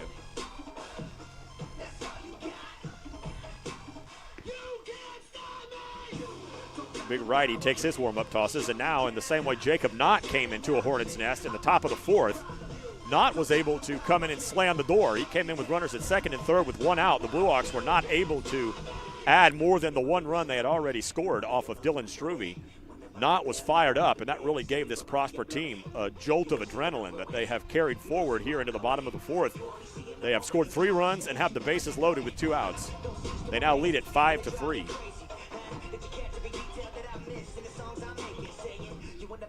Like Kendrick, never be the rapper rock out from Hendrix. Tops in the line, you will never be mentioned. Why aim so high, won't survive the trenches. Plus, you a cushion, Andy. They will never listen, Andy. Plus, when you're pigment, Andy. You don't got skill, you a gimmick, Andy. Well, if I listen to you and everything you put in my ear, I'll be living like, shut up, I'll be paralyzed.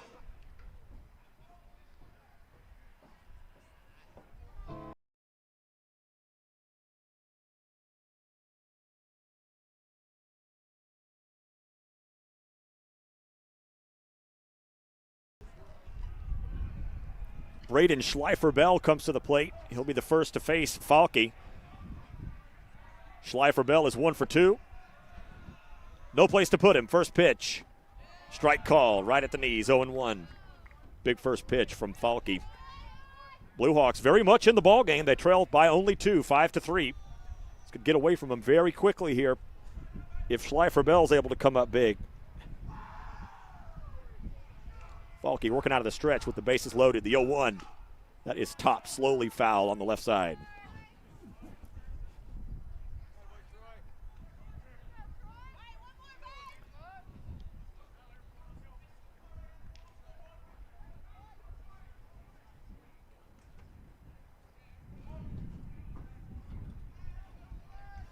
No balls, 2 strikes, 2 outs, bases loaded. Here's the pitch. Just missed outside. Half the Blue Hawk defense was coming off the field.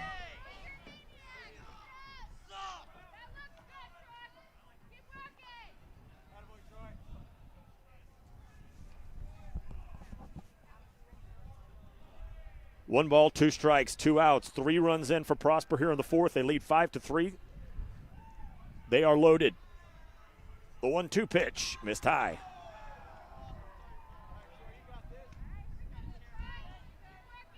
Two balls, 2 strikes.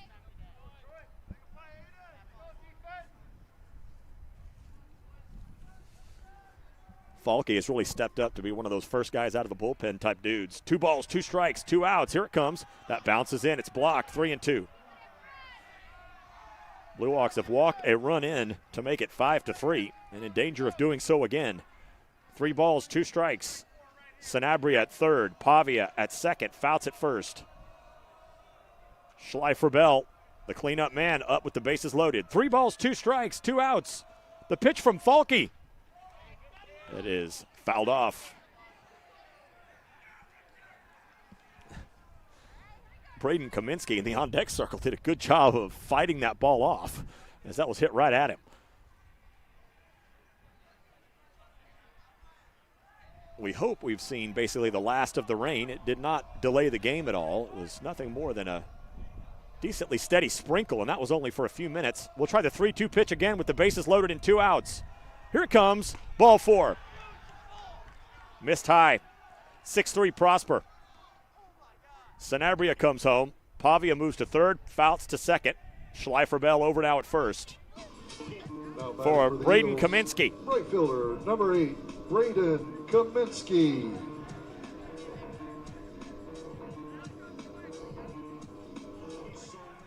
Kaminsky bats for the 2nd time this inning as Prosper has batted around. They have scored 4.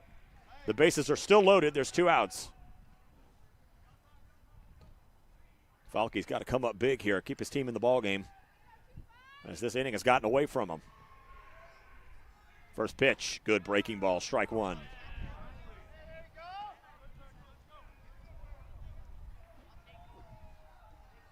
Prosper is out hitting Rock Hill 7-6, but they lead on the scoreboard 6-3 because the Blue Hawks have left 8 men on.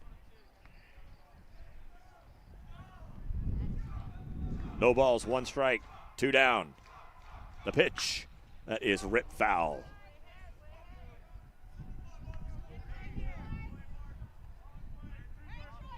It's 0-2.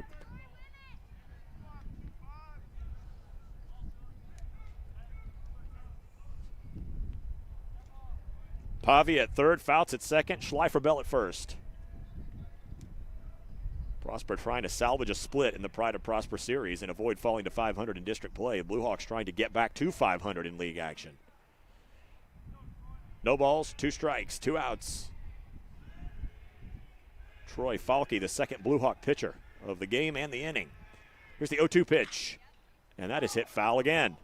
Basically the same spot. They're hugging that third base line with these foul balls.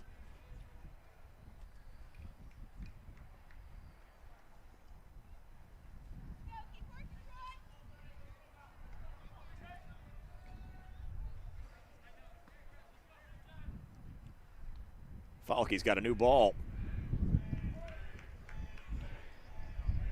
No balls, 2 strikes, 2 outs. The bases are loaded. The pitch to Kaminsky is strike 3. Great pitch from Troy Falke. He comes in and limits the damage, but damage done. Prosper scores 4 runs on 3 hits. They leave them loaded. We'll go to the 5th. Prosper with their first lead of the series. They lead at 6-3. This is Blue Hawk baseball from Regency Sports. Attention fans, this is Blue Hawk senior Aiden McDaniel.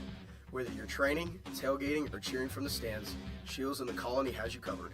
With the best selection of sporting goods, footwear, fan gear, and more, all under one roof. Shields is your go-to destination for every adventure. Plus, don't miss the unforgettable in-store experience at the Shields in the Colony. Europe with Shields, proud supporter of Rock Hill Baseball.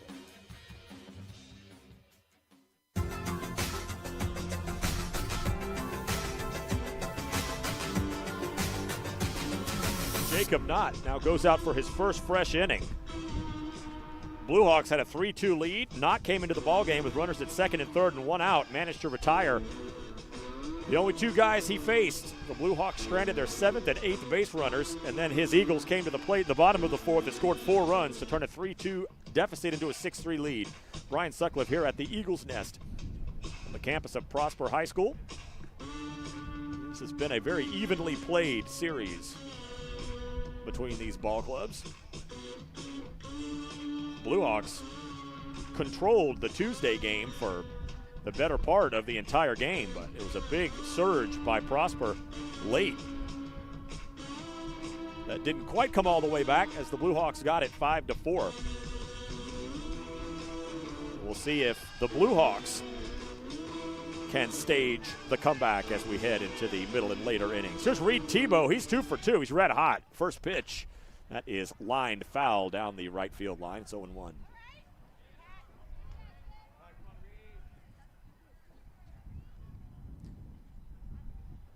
Still Boyd up over Plano East 5-1 as they are in the bottom of the 6th. Out in East Plano, the pitch. Foul back, 0-2. Now batting for the Blue Hawks, number 14, Reed Tebow.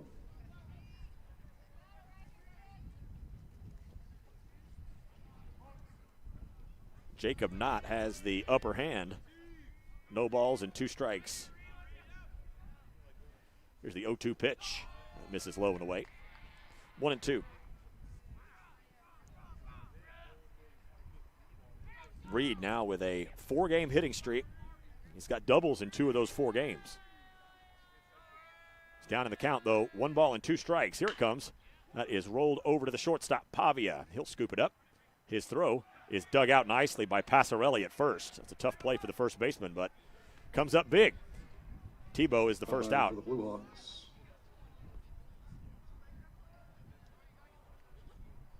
The pitcher, number 25, Troy Falke. Troy Falke replaced Trevor Stum on the mound and will slot in for Stum at the dish as well.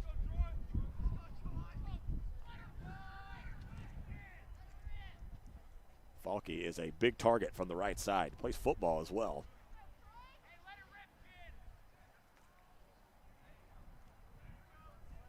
Waits on the first pitch from Knott. That's a good breaking ball that misses inside. Had good late action.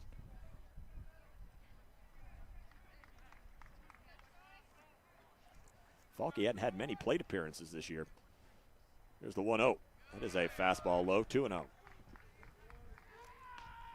Blue Hawks need some base runners, trailing by 3.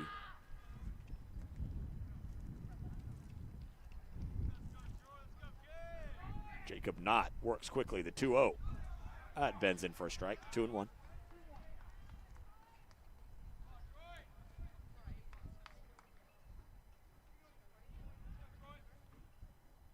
Falke, this is just his second at bat of the season, takes the 2-1 pitch for a strike. It's 2-2. Julian Lockhart on deck. 1 out, bases empty here in the top of the 5th. Here's the payoff.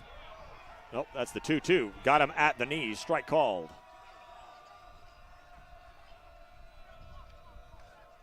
I think so far you could argue that Knott has the best stuff of any of the 3 Prosper pitchers that has faced the Blue Hawks here in the series. Number 4, Julian Lockhart.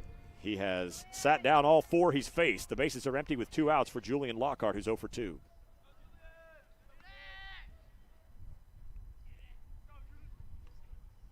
First pitch, fastball low, 1-0. Knott has had better command with that breaking ball, I think, so far than the fastball. He has 3 strikeouts and 4 hitters. The 1-0. Fastball low, 2-0. This would be the first inning the Blue Hawks have not mustered a base runner if Lockhart's not able to reach. If he does, Elijah Guevara stands on deck.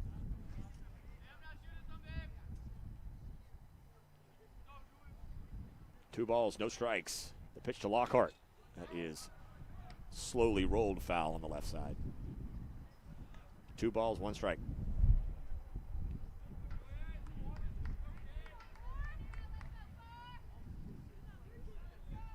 Wind still blowing pretty stiffly in from center. 2 balls, 1 strike, 2 outs. Here it comes. That misses low. 3 balls, 1 strike.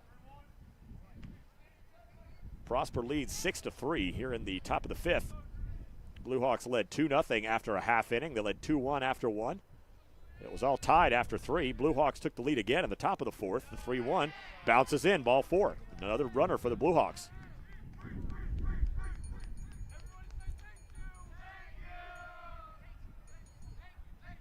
Now batting for the Blue Hawks, left fielder, number 13. Elijah Guevara is 0 for 2. Guevara.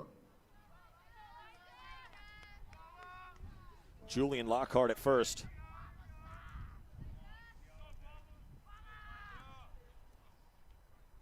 First pitch to Elijah is low and in, ball 1.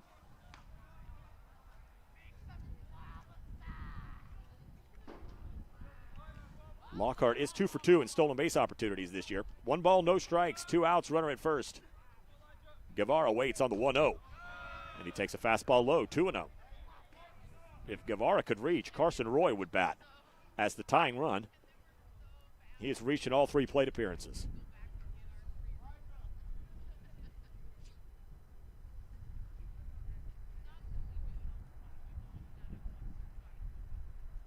Cole Carroll will get the start on Saturday. Again, that was the plan all series long. I think the calculus from the Blue Hawk coaching staff is, look, it's, Prosper's a good team. You expect they're probably going to finish in one of the playoff spots. You got your split, so it's just gravy at this point. If you can get one here today, it's McKinney Boyd you really need to go get, who's right there near you in the standings. Here's the 2-0 pitch. That misses low and away. 3-0. Jacob Knott was dealing until I said his stuff was really good, which it is. But he's lost a little bit of control of it here. 3 balls, no strikes, 2 out, runner at first. Guevara waits, and he takes a strike, 3-1.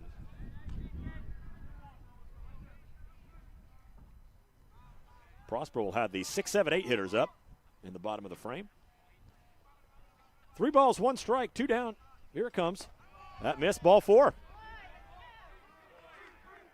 So a pair of walks brings Carson Roy to the plate as the tying run. Batting for the Blue Hawks center fielder, number 1, Carson Roy was hit by a pitch and scored in the first. Singleton was stranded in the second. Singleton scored in the fourth.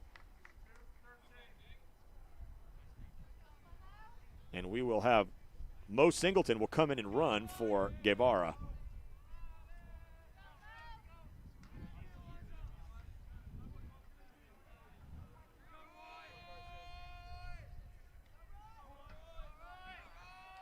Lockhart at second, Singleton at first.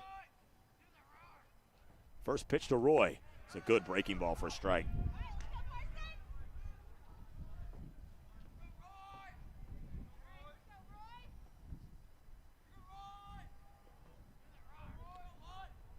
Carson digs in. No balls, 1 strike, 2 outs. The pitch, another good breaking ball, another strike, 0-2.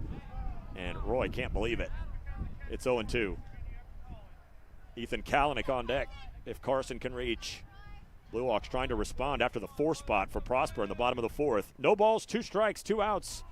Carson Roy asked for time. Knott is not screwing around. He's ready to go. Again, rain pretty much gone at this point. We got some drizzle for maybe about 20 minutes. Knott's ready. Carson wasn't quite set. The 0-2. That looked like it might have nicked him on the arm. It just missed him. It was a great breaking ball that the Prosper dugout thought maybe was a strike. Good, hard, late movement from that not breaking stuff. 1 ball, 2 strikes, 2 outs. Runners at first and second. 6-3 Prosper, top 5. The pitch to Roy. Low and away. Carson lays off.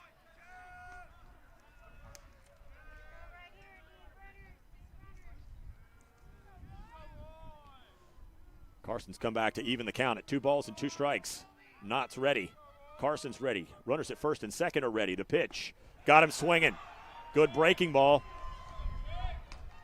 Knott has been the MVP, I would say, for Prosper in this ballgame. That goes to the bottom of the 4th as Rock Hill strands its 9th and 10th runners. It is 6-3 Prosper. This is Blue Hawk Baseball from Regency Sports.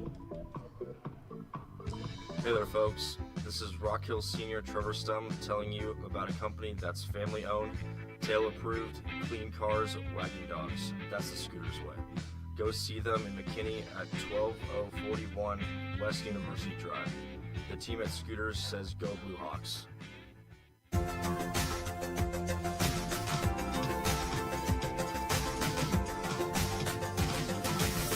6-3 Prosper. We go to the bottom of the 5th. Passarelli, Kelly, and Nunez will face Troy Falke. We'll give you the final numbers on Trevor Stump.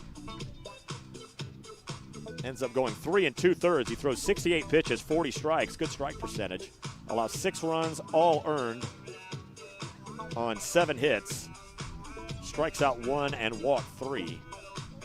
He is the pitcher of record right now for the Blue Hawks. Didn't get any help from these adverse conditions. A couple of those 7 hits were pop-ups that were a nightmare for Blue Hawk outfielders, which sounds like a bit of sour grapes, but it's pretty crazy wind here today. But the Prosper pitchers have come up big to stifle these Blue Hawk rallies. Passarelli's 1 for 2.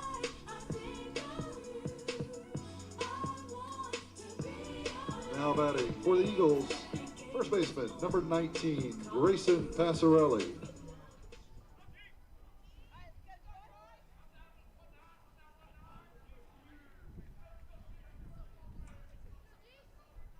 I think we have Morgan Singleton in right field now, I believe, or in left field. It's probably Kalanick moving over to left and Singleton in right. Here's the first pitch to Passarelli. That misses high, ball 1.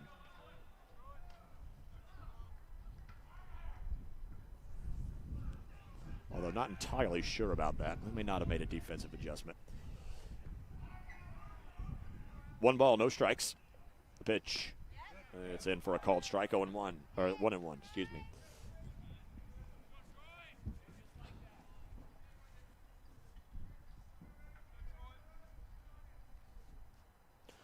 Falke, in true reliever style, works out of the stretch. Brings the 1-1 pitch. Swing and a miss, 1-2.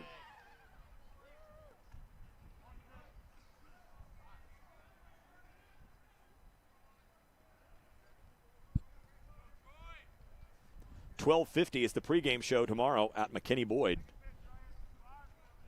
We started the second half of district play for the Blue Hawks. Here's the 1-2 pitch. A little check swing, fouled back into the top of the netting. Count stays 1-2. They were in the 6th. It was McKinney-Boyd leading Plano East 5-1.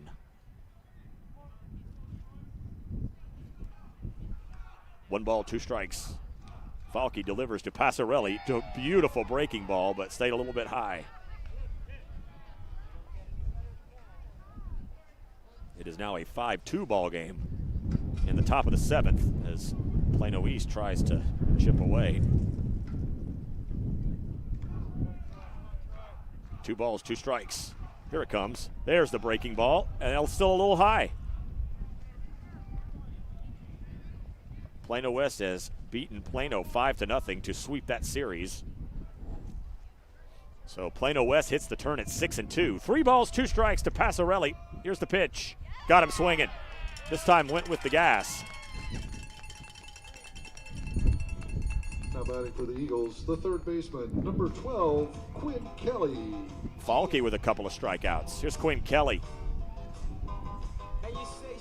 Kelly's 1 for 2 with a double. Brought home a run in that 4-run fourth. Allen is the team with this wave through district off. We would expect they'll be getting going tomorrow. Here's the first pitch. Missed a little inside, 1-0. So we've got McKinney-Boyd up in the late innings. We've got Plano West that has already won. And McKinney's beaten Princeton 1-0. Here's the 1-0. And it's breaking ball inside the front door for a strike, 1-1.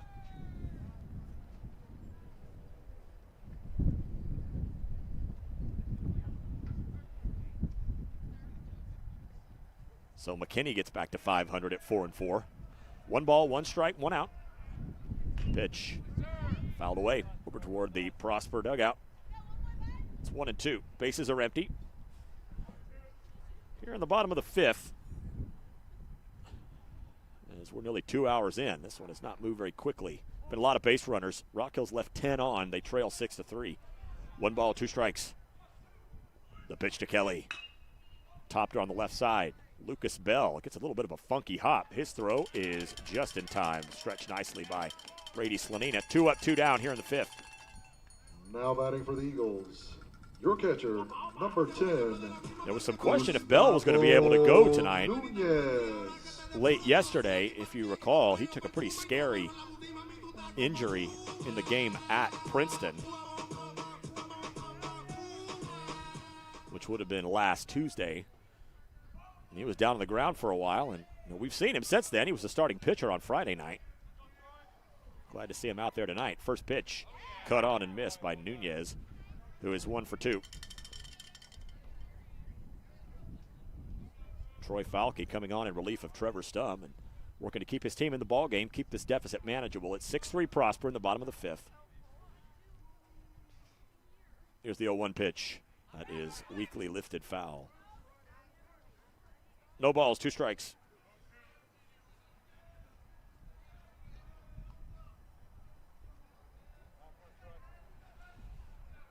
The playoff structure last year was the first time they went to a football-style model. The 0-2 is a fastball high. Nunez lays off. Where you take the 4 teams that finish in the top of the district, you take the 2 largest schools and you put them in a Division I, and you take the 2 smallest schools and you put them in a Division II. If the Blue Hawks end up making the playoffs for a second consecutive year, there's a really decent chance these could be the 2 Division II teams right here. Here's the 1-2 pitch. That is stroked to right. That is Mo Singleton. That puts it away for the 3rd out. So a nice 3 up, 3 down frame for Troy Falke. We will go to the 6th. Blue Hawks with some work to do. They trail 6-3. This is Blue Hawk baseball from Regency Sports. Going into the 6th, 6-3 Prosper. This is Senior Reed Tebow from your Rock Hill Blue Hawks. Baseball season is in full swing. Why not renew your home for spring with custom shelving from Urban Farmhouse Group? Their products can be found by searching Urban Farmhouse Group on Etsy.com. The Blue Hawks thank Urban Farmhouse Group for their support of Rock Hill baseball broadcasts.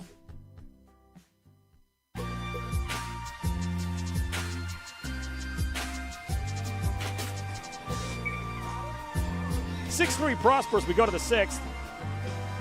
Jacob Knott has been excellent in relief of Dylan Struve. He wasn't too shabby himself.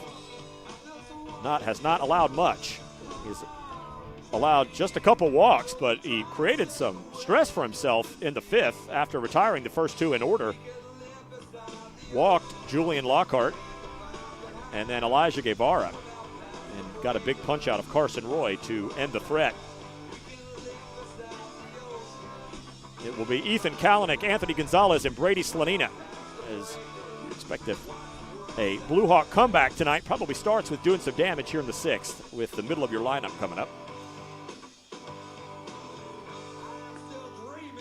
We're getting to that stage of these cold outdoor games where the big toes start to get a little numb. It's probably dangerous, but you know, that's what we do here. Putting our bodies on the line Now batting for the 2/3 times a week. 12, right fielder. We appreciate Ethan you Kalanick. hanging in with us. Here's Ethan. Kalanick's 0 for 3. Reached on an error his last time up. First pitch. Fastball bounces in, 1-0. 39 pitches for Knott, 21 strikes. That strike-to-ball ratio started getting a little off kilter there late in the last inning. The 1-0 pitch is lifted out of play. 1-1. Knott works at a very high pace. Carson Roy was calling time a couple of times to try to get situated on his own speed. Here's the 1-1. Swing and a miss. Ball diving off the outer corner. 1-2.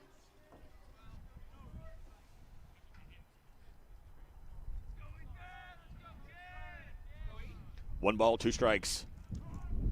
And Kalanick asks for time. Blue Hawks with 2 runs in the first, 1 in the 4th for their 3. Prosper with 1 in the first, 1 in the 3rd, 4 in the 4th. 1 ball, 2 strikes. The pitch is low, laid off by Kalanick. 2 balls, 2 strikes.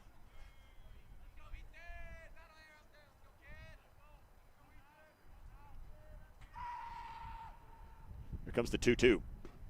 Lays off. Great eye. Just laid off the outside corner. Home plate umpire asked for help from the first base umpire as Kalanick checked his swing. He did not go around. The count is full. Kalanick trying to lead things off here in the 6th by reaching base. Here's the 3-2. That is down to one knee and fights it off foul on the left side. Count stays 3-2.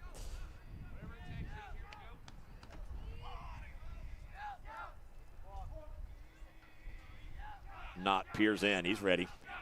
He'll try the payoff pitch again. Here it comes. That is hit just barely fair on the left side. Quinn Kelly running to his right as it pop out of his glove. He was kind of a very hard play on that. We're going to call that an infield single. Now batting for the Blue Hawks, second baseman, number 77, Anthony Gonzalez. Well placed. Kelly did a good job to get to it. But we have a base runner for the Blue Hawks. It's Ethan Kalanick, good speed. Anthony Gonzalez at the plate. He's 1 for 3. He doubled his last time up. Hard off the green monster and left. 7 hits for the Blue Hawks. Squares to bunt, pulls back, pitches outside, 1-0.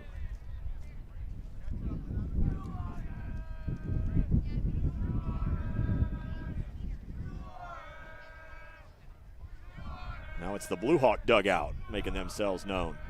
The 1-0, squaring again, pulling back, pitch not close, it's 2-0.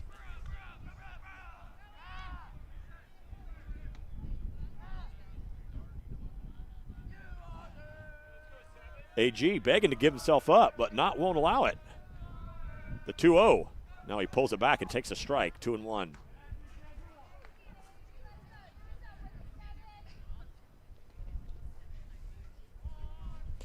Two balls, 1 strike, nobody out, runner at first. 6-3 Prosper, top 6. The pitch misses low and in, 3-1.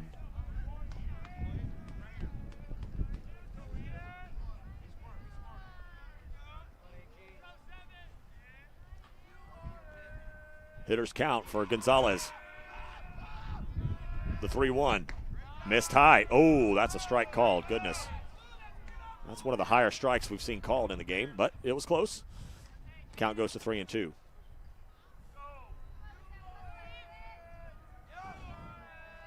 Not back to work with the payoff pitch. That is hit on the left side. Going to be a tough play for Pavia. Ranges to his right. Throws the ball low. It gets past Passarelli, and both runners will advance. It gets into the dugout. So Kalanick will end up at third, and Gonzalez at second. The Blue Hawks are in business with nobody out for Brady Slanina. Now batting first baseman, number 21, Brady Slanina. It'll be a throwing error on Pavia at short. Gonzalez ends up at second. So the Blue Hawks with that opportunity. Runners again. They have let guys on all night. They've left 10 on base. They've got runners at second and third with nobody out for Slanina. The first pitch, big cut on a nice curveball. Slanina doesn't get a piece. It's 0-1.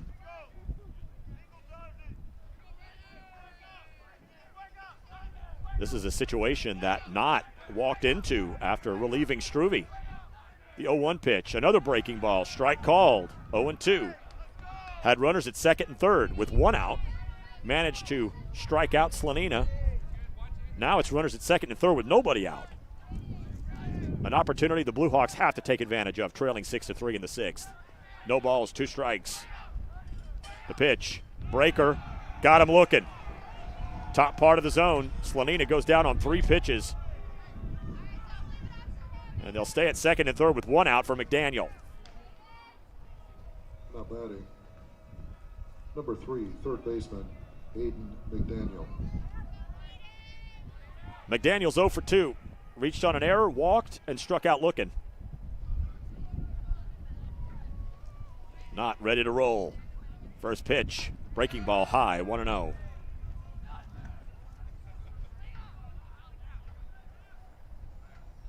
All Slanina saw on that at bat was curveballs. 1 ball, no strikes, 1 out, runners at second and third. The pitch, there's a breaking ball for a strike. That's basically all Knott is throwing at this point, is breaking stuff. 1-1.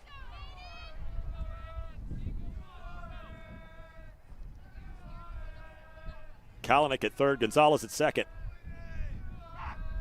1-1, breaker, inside corner, strike 2. 1 ball and 2 strikes. Reed Tebow on deck. Knott with the upper hand. 1 ball, 2 strikes. Here it comes. Breaker topped on the left side. Going to be a tough play. Stays fair. Throw to first is in time. Bang, bang play. McDaniel thought he had it beat out, but coming home to score is Ethan Kalanick at 6-4, Prosper.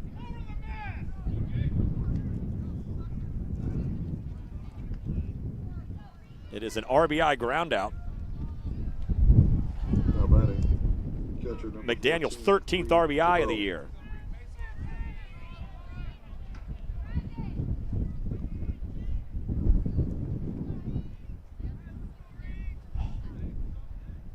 First pitch hits Reed Tebow. He will head to first.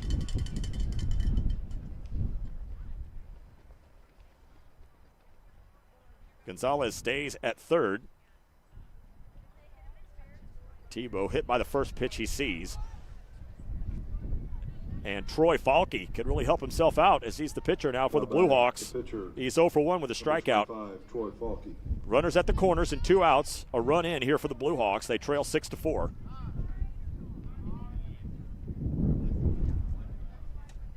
Sean Stanton has called for time.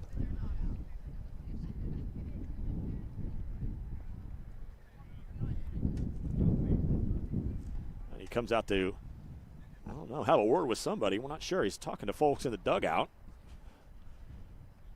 And I think we're going to have a pinch hitter here potentially, which would mean that Falke has to come out of the game on the mound if he's not going to hit.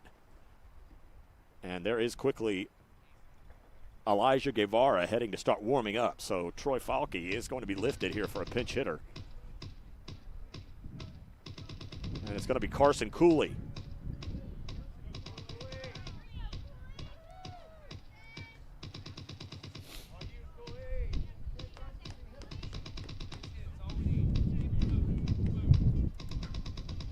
Carson Cooley hitting .333, no home runs, 1 RBI.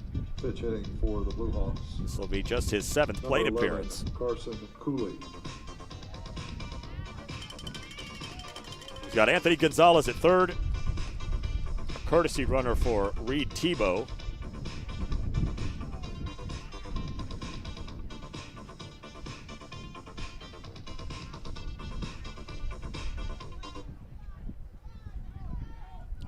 So Cooley with an opportunity to step up huge in a pinch hit appearance. Runners at the corners and 2 outs. A run in for the Hill here in the 6th. They trail 6-4.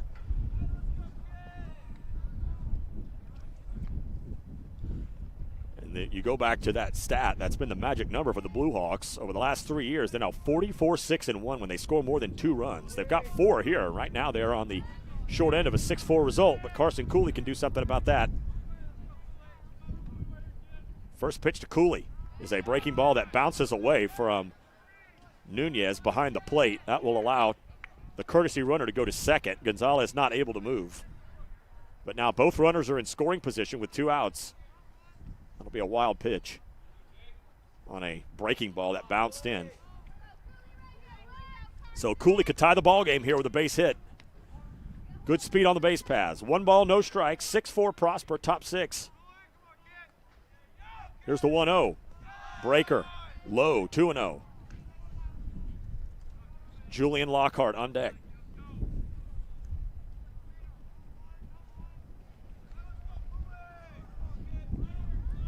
Two balls, no strikes, 2 outs. Runners at second and third. The pitch, way outside. Nunez does a good job keeping it in front of him. It's 3-0.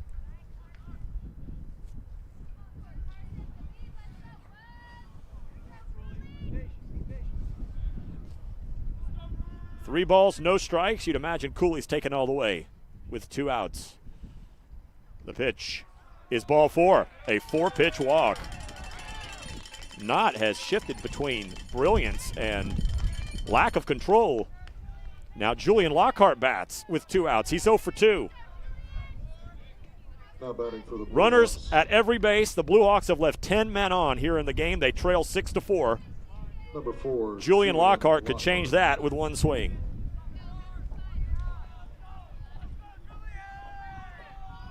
First pitch, low, ball 1. Knott is at 64 pitches.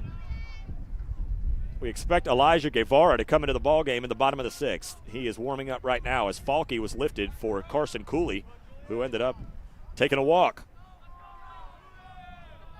1 ball, no strikes.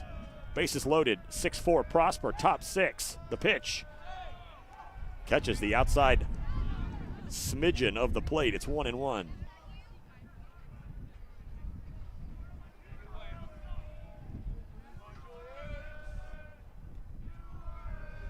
One ball, 1 strike. The pitch way outside, backhanded again. Nunez is doing yeoman's work back there to keep Anthony Gonzalez at third base.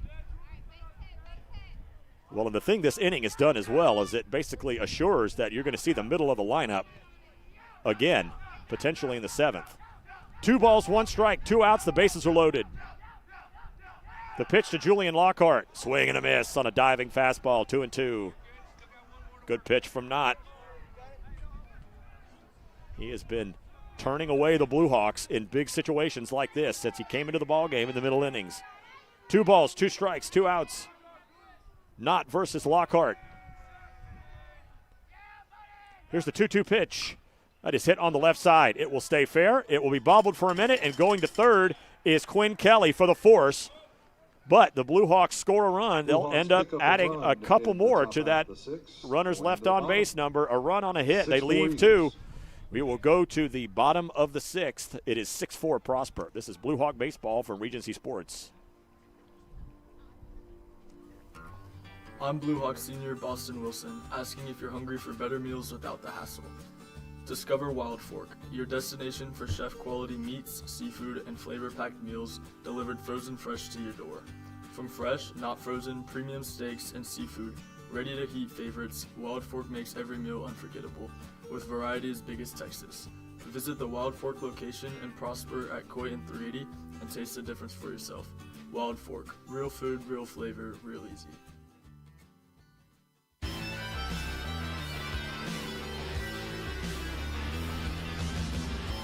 Elijah Guevara has basically played the closer role for the Blue Hawks this season, and he comes into the ballgame. 6'4" Prosper in the bottom of the sixth.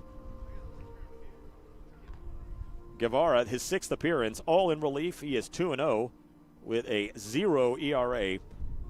No runs allowed. He has scattered 5 hits. He struck out 8 and walked 7. He's got an opposing batting average of 185.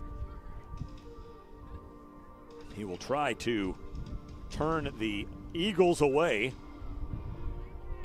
and send us to the 7th with a manageable deficit. It's 6-4 Prosper. This one's gone back and forth. Blue Hawks led 2-0 after a half inning. Prosper on an Alex Pavia leadoff bomb in the bottom of the first made it 2-1. They tied the ball game in the third. Blue Hawks immediately regained the lead, 3-2 in the fourth, and then Prosper came and put 4 home in the fourth to make it 6-3. They have not scored since the fourth. The Blue Hawks scratched in the top of this inning to make it a 6-4 ball game, and again had the bases loaded. They have stranded 13 in the ball game. Now batting for the Eagles, second baseman, number 21, Weston. This one might feel like one that the Blue Hawks let get away if they're not able to come back. But I think there's a lot to like about this week thus far. Getting the win on Tuesday, and again, you're playing right there with your crosstown rivals. Very little separating these ball clubs. Weston Dutzman's 0 for 1. Had an RBI sac fly his last time up. Guevara sort of fits the profile of that closer. He's got a good arm. Get it tuned up there with the hard stuff. Works out of the stretch. First pitch. Fastball bounces in, 1-0. Certainly have to close the door here with no damage. You want to put yourself in a decent position. You'll have the 9-1-2 hitters up in the 7th.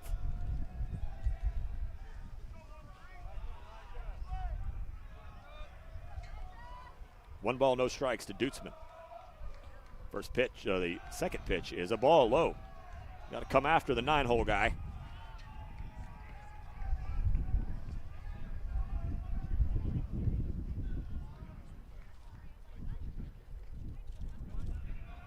Two balls, no strikes. The pitch from Guevara is on the outer corner. Strike called, 2-1.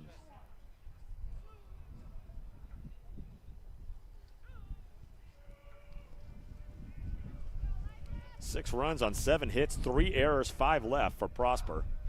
2 balls, 1 strike. The pitch, very low, 3-1. Rock Hill, 4 runs on 7 hits, no errors, 13 left.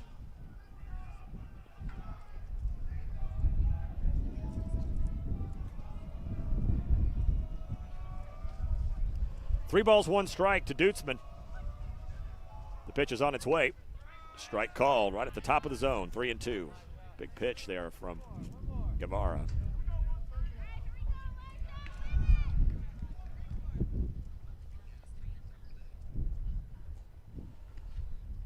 Three balls, 2 strikes to the leadoff man. The pitch from Guevara is stroked to center. Carson Roy has it. 1 down here in the 6th. Now batting for the Eagles, number 1, shortstop. Nothing Alex easy on anything Pavia. hit in the air. There's Alex Pavia. He's 1 for 2. He homered to respond immediately after Prosper scored 2, or Rock Hill scored 2 in the top of the first.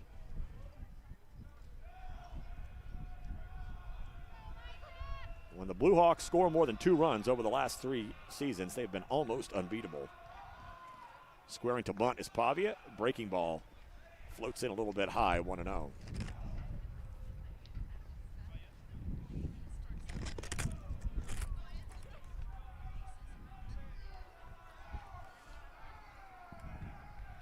Guevara brings the 1-0. And it pulls the string. Gets it over for a strike, 1-1.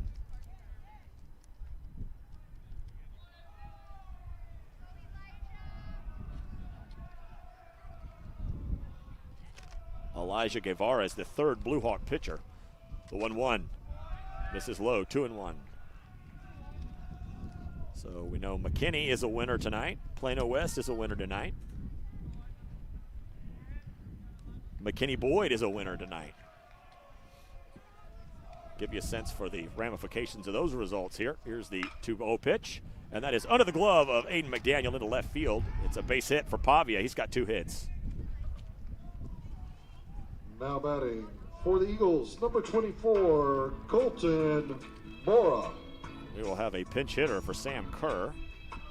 It is Colton Mora.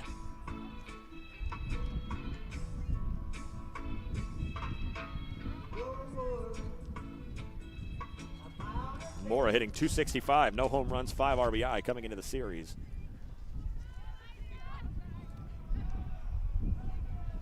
One out, first pitch, a little low, ball 1.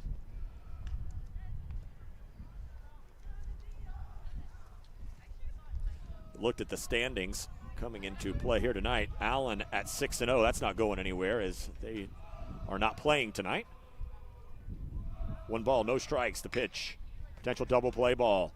Bell onto the Ant-Man at first. The relay is not in time. So Mora reaches on a fielder's choice. Pavia has wiped out 6-4.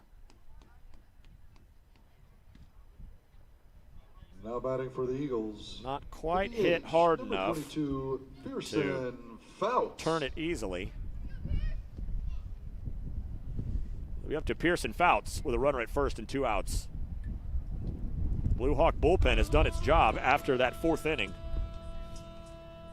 So far, we'll see if Guevara can sit Fouts down and send us to the 7th. And I think they had an appeal on the call at first, potentially, and it looks like Mora's been called out.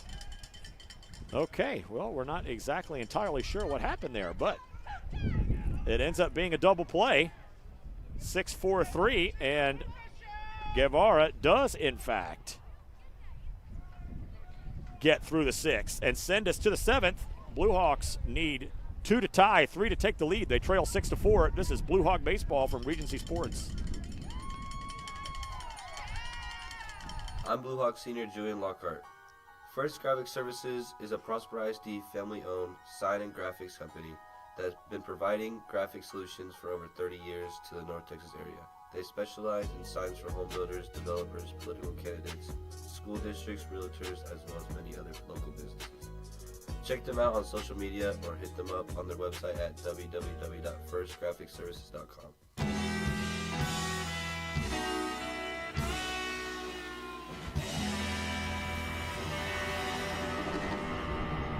We go to the 7th. Prosper leading Rock Hill 6-4. Braden Schleifer-Bell will come on to try to slam the door. He'll move in from center field. And the first hitter that he will face is Grayson Richards. I believe it is, or maybe not. Richards had a bat, was taking some warm-up swings. We will see who is coming out of the dugout. Haven't seen yet, but we'll have a pinch hitter out of the 9-hole. Schleifer-Bell throws from the left side. Takes his tosses. It's 6-4. Okay, Guevara's going to come back into the ballgame. He's the pitcher. So he will hit. He will come back in where he was earlier in the ballgame. It will be Guevara, Roy, and Kalanick. Blue Hawks need to find 2 here in the 7th. Brian Sutcliffe here at the Eagles' nest. We've had cold, we've had wind, we've had rain. We've had homers. We've had crazy pop-ups. It's been a wild night. An evenly played series between a couple of good ball clubs that I think both think they should have a good chance at making the playoffs. Guevara's 0 for 2. Righty versus lefty. The southpaw kicks and deals. The first pitch drops in. A little bit low, ball 1.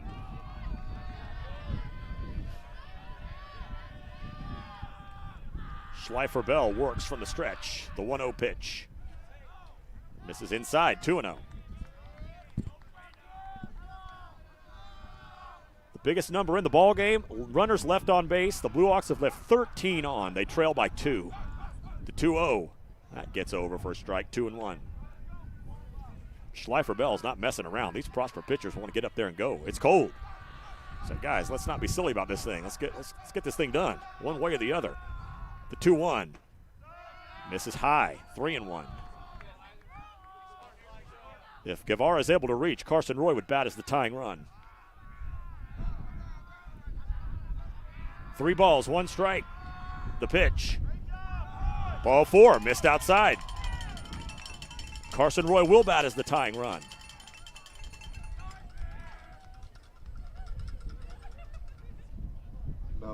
Jacob Knott was excellent in relief of Dylan Struve, who, again, didn't pitch poorly himself. But he's lifted for Schleifer Bell here to close things out. Carson Roy is 2 for 3. Hit by a pitch, a couple of singles. He struck out his last time up. First pitch, way high, 1-0.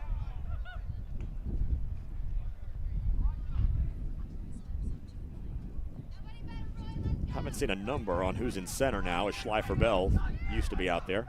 The wind is picking up, blowing straight in our faces from the north. The 1-0. Missed high, 2-0. 7 pitches from Schleifer Bell, 6 outside the zone.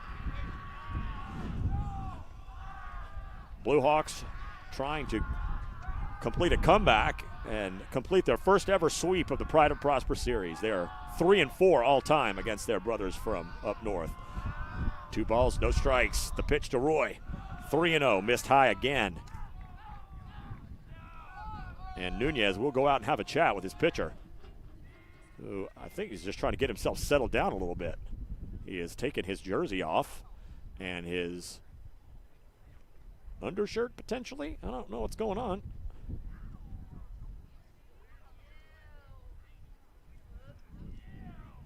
Schleifer Bell is taking his jersey off. I think that undershirt that he's wearing is bothering him, so he's taking that off and just going back to the jersey. Hey, young man, do what you got to do to feel good out there. So he'll see what the wardrobe change is able to do. And he is behind in the count to Carson Roy at 3-0. So we'll reset here. It's the top of the 7th. Prosper leads Rock Hill 6-4. Nobody out. Carson Roy represents the tying run with Elijah Guevara over at first.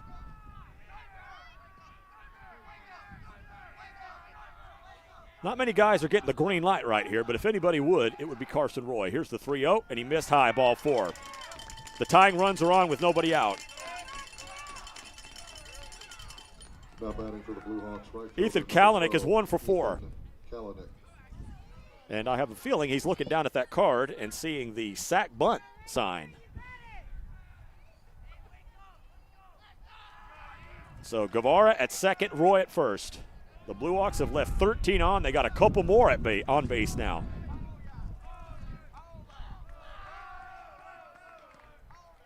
And there will be a conference on the mound as Prosper coach comes jumping out of the dugout. Nothing easy for either of these teams in the late innings. And Schleifer Bell is going to be lifted.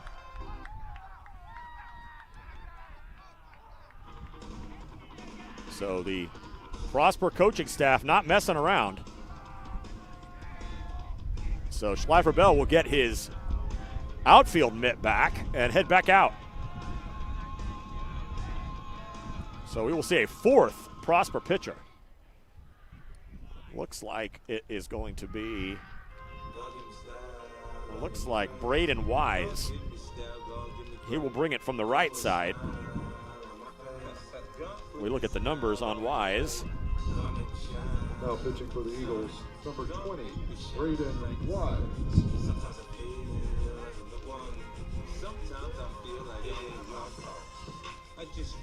We try to get some of our papers situated here. It's been wet. We got stuff sticking together.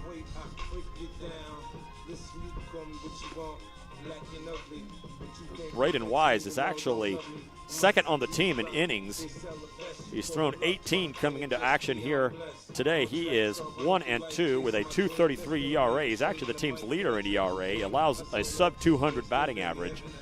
So Prosper pulling out all the stops to try to get a split here in this series. Blue Hawks led in the 6th inning 5-0 on Tuesday. Prosper was able to score a run in the 6th and then really made things interesting in the 7th. Scoring 3 more runs before the Blue Hawks were able to put it away 5-4. Blue Hawks have led this game twice. They led 2-0, they led 3-2. They then trailed 6-3, scored 1 in the 6th to make it 6-4, and now they have runners at first and second and nobody out.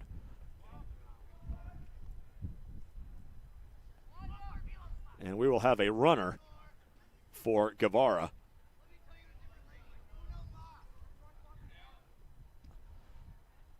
That is Preston Urquidez. Call up from the JV doing some running here. He's got Carson Roy behind him. Roy represents the tying run at first with nobody out. Ethan Kalanick again 1 for 4.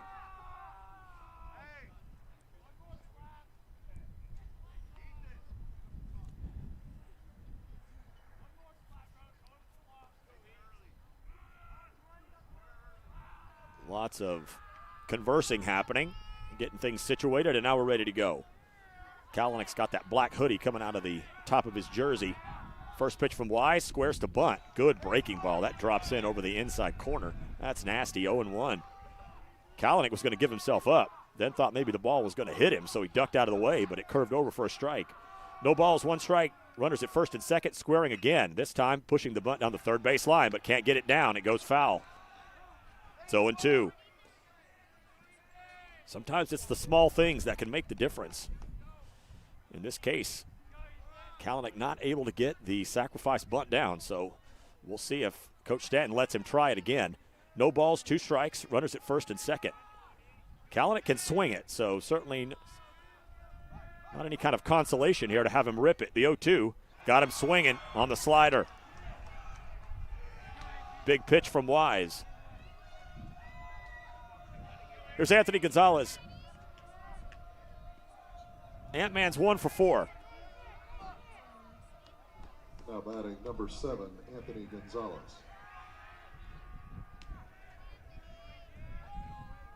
He digs in from the left side. It's Urquidez at second, Roy at first. The Blue Hawks through 6 innings left 13 men on base. First pitch. Fastball strike, 0-1.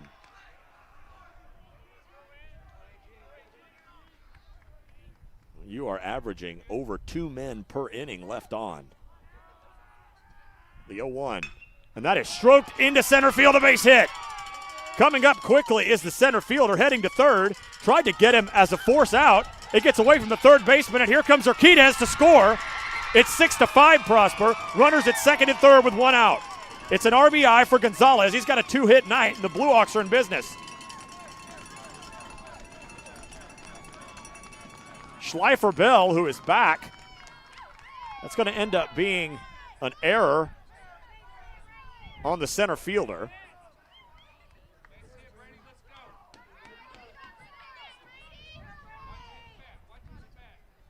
Urquidez comes home on what is the 4th error of the night for the Eagles. First pitch to Brady Slanina. That is popped in the air to center. Schleifer Bell watches it give it a run, though. Carries it all the way to the fence. The Blue Hawks have tied it. 1 run scores. Here comes the go-ahead run, and the Blue Hawks lead it 7-6. Brady Slanina does it again.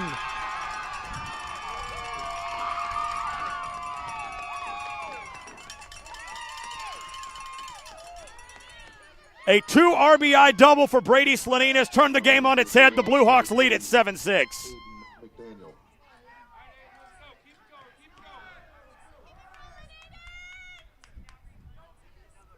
It was finally the wind helping the Blue Hawks as it just carried that ball away from Schleifer Bell, and the ball just kept carrying. It got away from them, and the Blue Hawks were tearing around the bases. They lead at 7-6, and they're not done.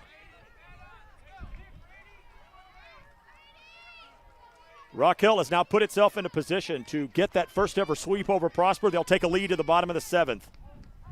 McDaniel's 0 for 3. First pitch. Strike called outside half, 0-1. Slanina with a 3 RBI game.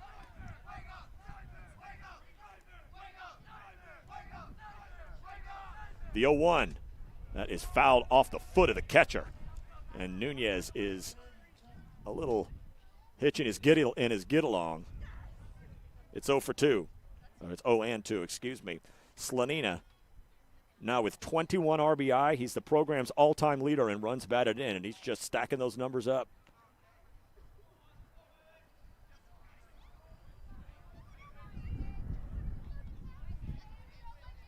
Rock Hill with 3 runs here in the 7th.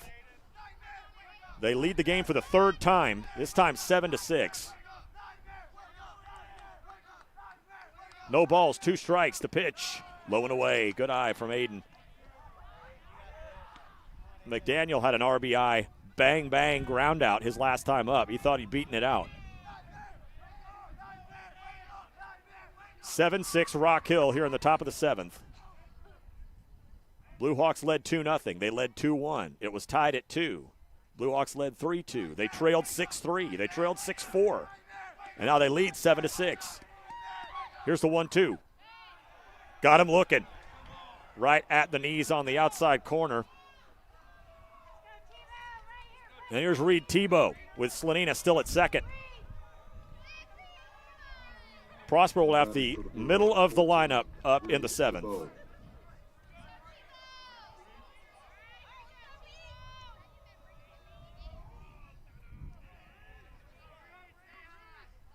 Tebow is 2 for 3. He is scalding hot. Big insurance run out at second. The first pitch. Breaking ball low, 1-0.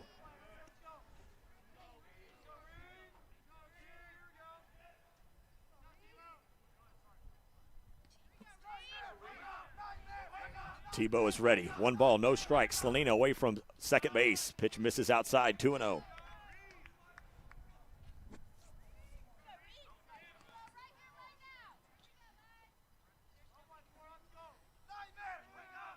I've got Prosper unofficially at 4 errors in the game. They have not helped themselves. The 2-0. That is stroked through the right side. That will be a base hit.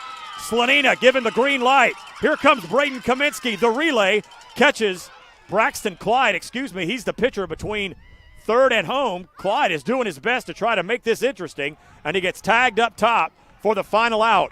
But the Blue Hawks score 3 runs on 3 hits. They'll leave a man. We'll go to the bottom of the 7th. Blue Hawks 3 outs away from a ridiculous win. They lead at 7-6. This is Blue Hawk baseball from Regency Sports. Attention North Texas ball players. Step up your game with the NTX Tribe Baseball Club. This is Blue Hawk senior Ethan Kalanick. They offer elite baseball and softball training, top facilities, and a winning brotherhood for players of all ages. Join the NTX Tribe today and take your skills to the next level. Visit ntxtribebaseball.com. NTX Tribe Baseball, where champions are made.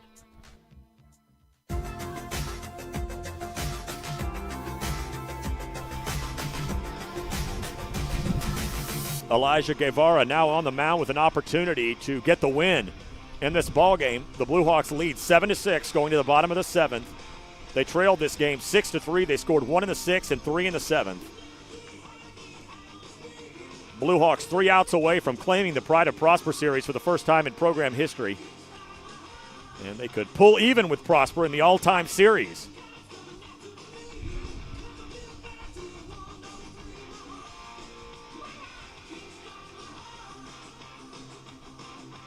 It'll be Pearson Fouts, who was at the plate, we thought, on the what initially looked like a fielder's choice for Colton Mora, 6-4-3. The original call was that he'd beaten it out. We didn't exactly see what happened, but it looked like maybe after a conversation between the umpires, they called Mora out at first.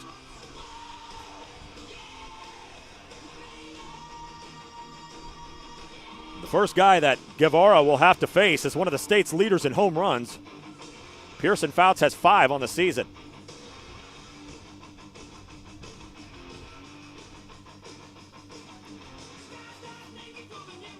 Sometimes you have these crosstown games, and you say it's a rivalry, and it really isn't. This one really is. Both these programs want these games real bad. Obviously, there's the DNA in these programs. You've got Sean Stanton, who was an assistant here for that 2015 state championship team. Still got assistant coaches over there that he worked with. So certainly still a lot of friends between the programs, but there's some spiciness as well. Wouldn't have it any other way for a good rivalry. Pearson Fouts is 1 for 2. He's got a lot of pop. He bats us the tying run, 7-6 Rock Hill as we get things going here in the bottom of the 7th.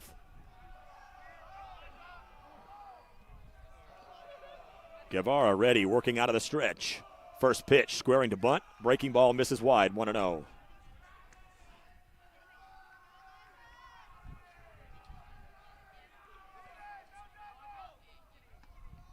One ball, no strikes. Pearson had one of those pop fly doubles earlier in the game, the 1-0. They're trying to nibble on that outside edge. Guevara not getting a piece. It's 2-0. Braden Schleifer-Bell is on deck.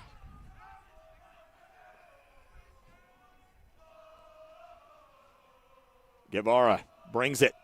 Misses inside, 3-0.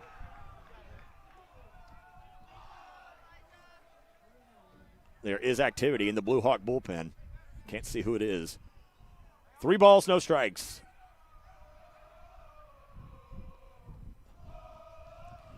Here's the pitch. Strike call. Taken all the way was Fouts. It's 3-1. It was a 3-1 call, or a pitch in the first inning that Alex Pavia took over the Green Monster and left. Hitters count here for one of the state's big boppers. The 3-1 pitch. High, ball 4, just missed.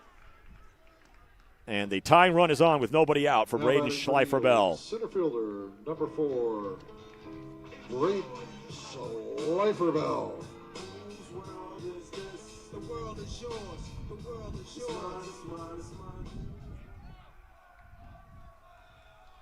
Schleifer-Bell's 1 for 2.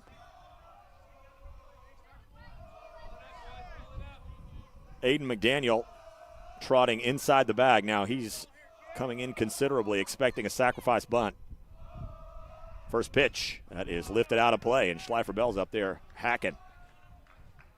It is 0-1. Blue Hawks with 7 runs on 10 hits, no errors, and 14 men left on base. Prosper 6 runs on 8 hits, 4 errors, 5 left on. No balls, 1 strike. Nobody out, tying run at first.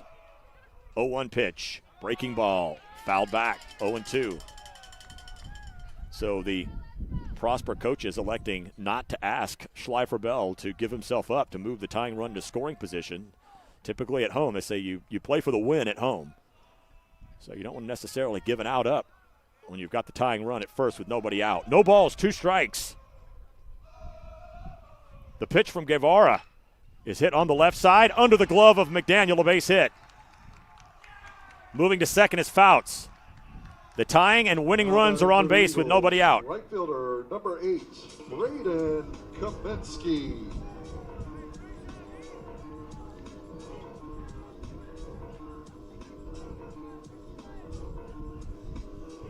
Ninth Prosper hit. And Tebow will go out to have a word with Guevara. Braden Kaminsky's 0 for 2.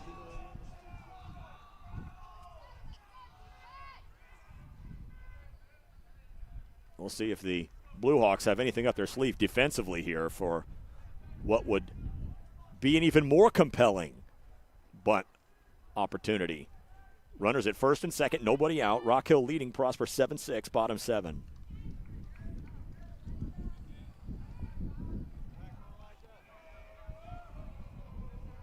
Kaminsky flied out to right his first time up, walked and scored in the 4th, struck out looking again in the 4th. First pitch, squares to bunt and pushes it right off the plate. It is foul.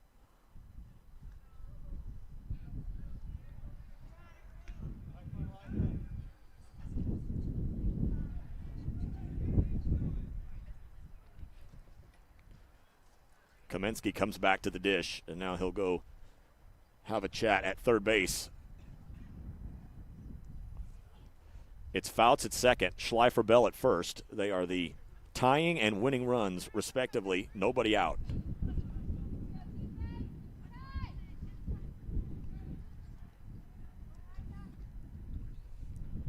Prosper had the tying run in scoring position with 1 out on Tuesday in a 5-4 game. They were not able to get it done. We'll see if fortunes are a little different for the guys in green here at home. No balls, 1 strike. Here's the pitch. Breaking ball. Just missed inside off the tip of the glove from Tebow, but no one advances. It is 1-1. We've had some long games this season. Of course, the 4.5-hour game that we had in the district opener at Allen that ended right before midnight. We're nowhere close to that yet. 1 ball, 1 strike, nobody out. Runners at first and second, 7-6 Rock Hill. The pitch. Misses inside, 2-1. We haven't seen Guevara go to the fastball much here in the 7th. And he's been struggling to find command with the breaking pitch. It's 2-1. Grayson Passarelli on deck.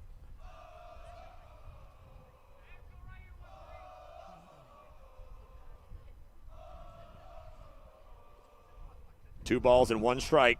Fouts at second, Schleifer Bell at first. Here it comes. There's the fastball, but it misses high, 3-1.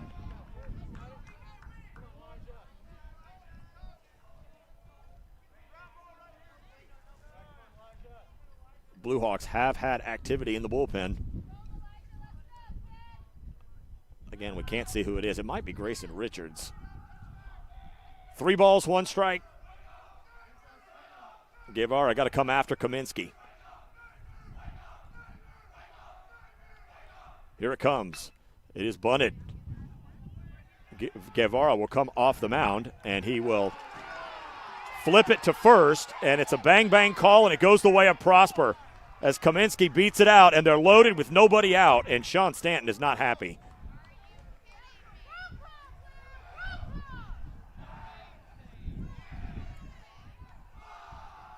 Stanton is walking all the way out to chat with the field umpire. As it is, the bases are loaded with nobody out for Grayson Passarelli. End up being an infield bunt single. Now batting for the Eagles. And the Blue Hawks are in trouble. Number 19, Grayson Passarelli.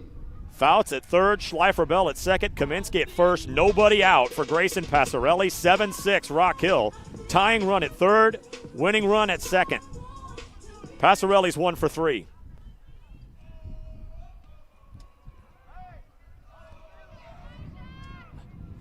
It is Guevara's ball game.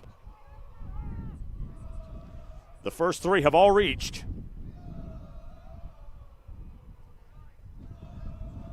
On a walk, a sharply hit single, and a bunt single. The first pitch laid off, ball 1. Blocked by Tebow.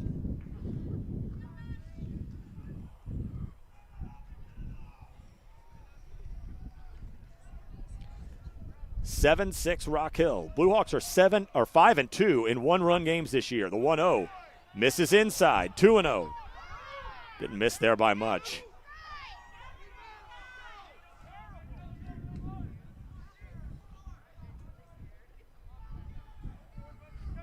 Two balls, no strikes, nobody out. Bases loaded, 7-6 Rock Hill. The 2-0 pitch. That is fouled straight back. 2-1.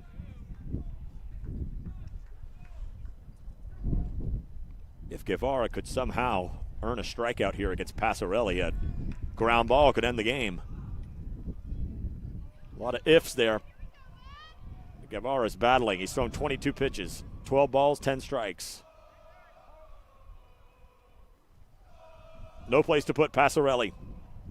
Nobody out. 2 balls, 1 strike. The pitch. That is hit through the right side and into right field. A base hit. The tying run has scored. The go-ahead run is coming around, and it is stopped at third. But the game is tied 7-7 on an RBI for Grayson Passarelli. Now batting for the Eagles, third baseman, number 12, Quinn Kelly. But the winning run is at third with nobody out for Quinn Kelly. And Sean Stanton will come out for a word. Conversation looks like it's going to be pretty short. We are tied at 7. The Blue Hawks have yet to record an out. The first 4 have all reached. And now Quinn Kelly bats. Bases loaded, nobody out.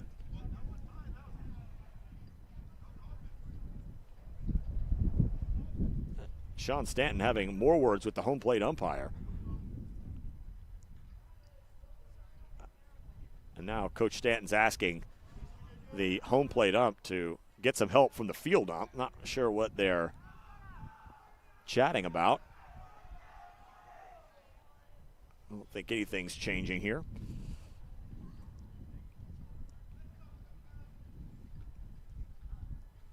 Quinn Kelly has a double to his credit. At this point, now the Blue Hawks are trying to somehow get this thing to extras. A lot of work to do to get there. They're tied at 7. The bases are full of Prosper Eagles with nobody out.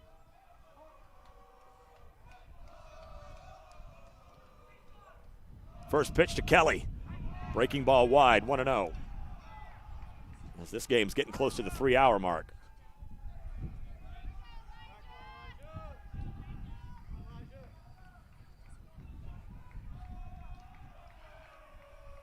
One ball, no strikes. Bases loaded, nobody out. A run wins it for Prosper. The 1-0. Missed, 2-0.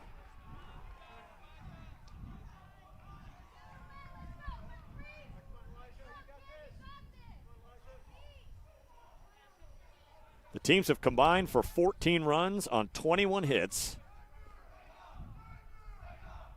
2 balls, no strikes. Hitters count for Kelly. Here's the pitch. Strike called, 2-1. If the Blue Hawks could somehow get to the 8th, they'd have the 7, 8, 9 hitters. A lot has to go right to get there. Infield's in all the way around. Blue Hawks will be coming home on anything hit. Guevara steps off. Wants to go through the signals again.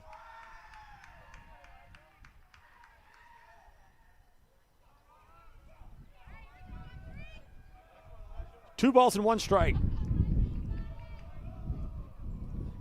Nobody out, bases loaded. Prosper needs a run to win it.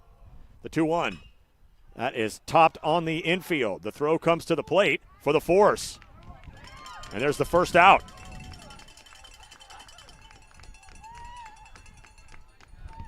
Now batting, the catcher, number 10, Gustavo Nunez.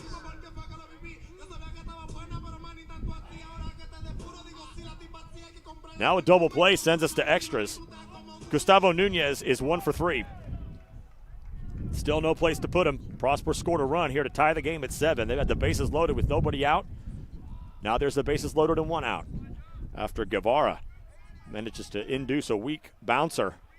Comes home to Tebow for the force. First pitch. Strike called, 0-1.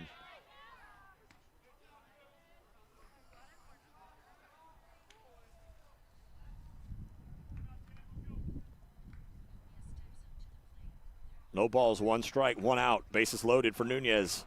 He could be the hero. The pitch misses inside and nearly hits him. 1-1.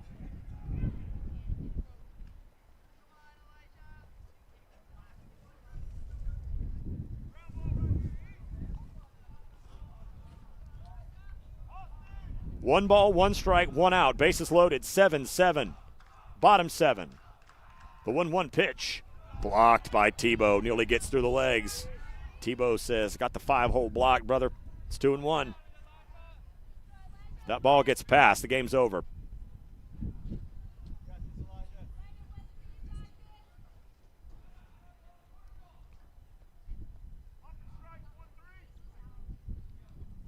Two balls, 1 strike, 1 out. Kaminsky at third, Passarelli at second, Kelly at first. Here it comes. That is stroke just foul, first base way, 2-2. Weston Dutzman is on deck.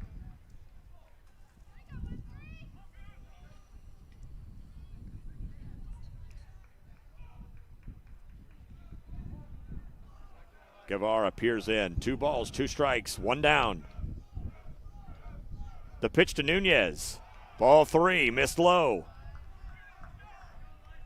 Guevara has got to throw a strike or the game is over.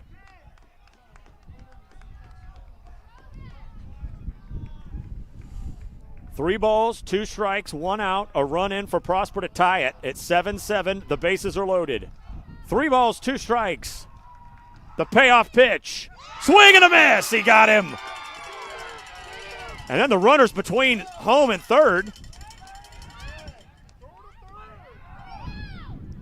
The batter's out.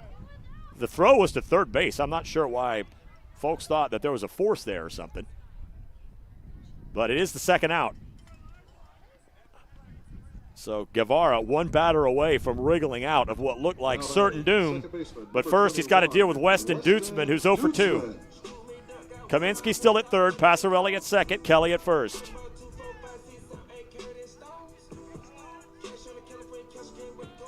Prosper scored the tying run and had the bases loaded with nobody out. The bases are now loaded with 2 outs. And now it's going to take a base hit or something getting past Tebow to end this ball game. First pitch, breaking ball, strike called, 0-1.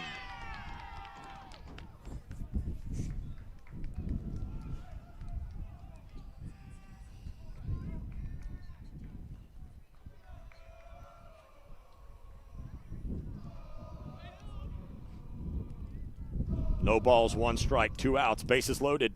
The pitch that is hit on the left side. Going to be a tough play.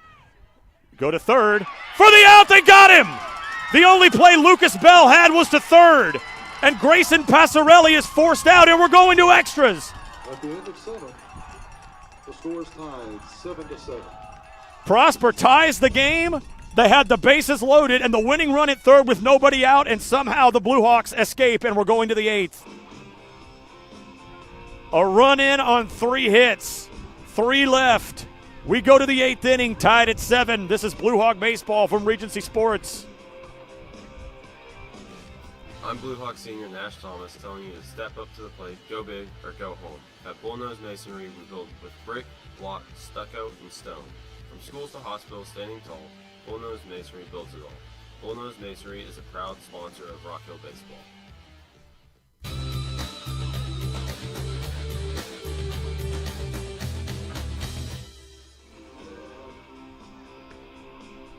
We're going to the 8th inning. Prosper tied the game, but it was the Blue Hawks feeling like they'd won. Prosper scored to tie the game at 7 and had the bases loaded with nobody out, but they do not score again. And we go to the 8th inning, and we'll see a pinch hitter. Looks like Boston Wilson's going to come up and get a plate appearance.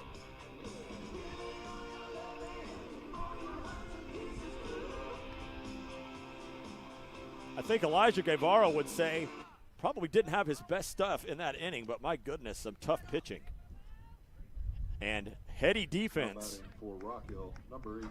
A strikeout and 2 force outs on the infield. Add up to 3 outs, and it gets the Blue Hawks to the 8th. Boston Wilson's hitting .333 on the season. This will be his 10th at bat. He's got a homer and 2 RBI. Takes the first pitch for a strike, 0-1. So free baseball here from the Eagles' nest, the 0-1. It is lifted out of play, 0-2.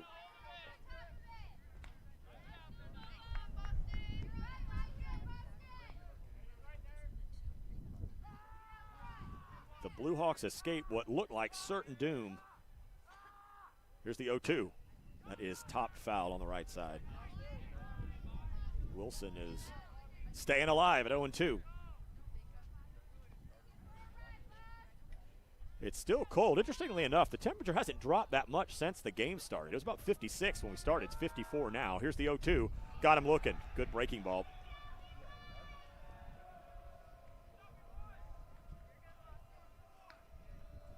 Braden Wise punches out Boston Wilson, and Grayson Richards will get a plate appearance. Now batting for Richards the hitting Blue Hawks, 176 on the season, no home runs, 1 RBI. number 17, Grayson Richards. That RBI came in the win over Prosper on Tuesday. First pitch from Wise, fastball wide, 1-0. The Blue Hawks don't have a hitter in the on-deck circle right now. 1-0 pitch. That is rolled over to the second baseman, Dutzman. Dutzman on to first for the second out. 2 up, 2 down here in the 8th.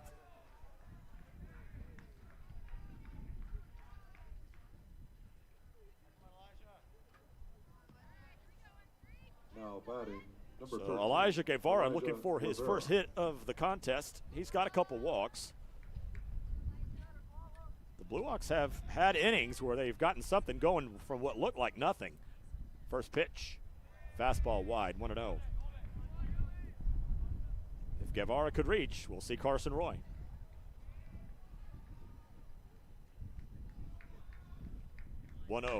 That is lifted well to left, up into the air, but it's playable for Schleifer Bell. He's got it. Wynn knocked that 1-2-3 down. inning for the Eagles. And just We're like going that, to we're going to the bottom of the 8th. Tied at 7. This is Blue Hawk Baseball from Regency Sports.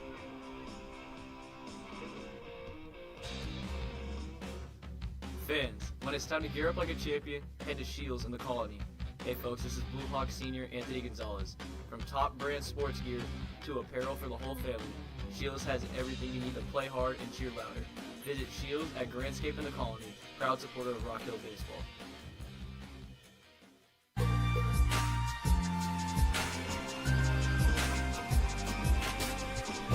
(7-7) as we go to the bottom of the 8th. Prosper can walk it off with a run. Elijah Guevara out for another inning of work. He'll face the top 3 in the Prosper order, Pavia, Mora, and Fouts. Although we will see if Kerr comes back into the ballgame. He's allowed to return as a starter. But he was pinch hit for in his last plate appearance. Pavia is 2 for 3.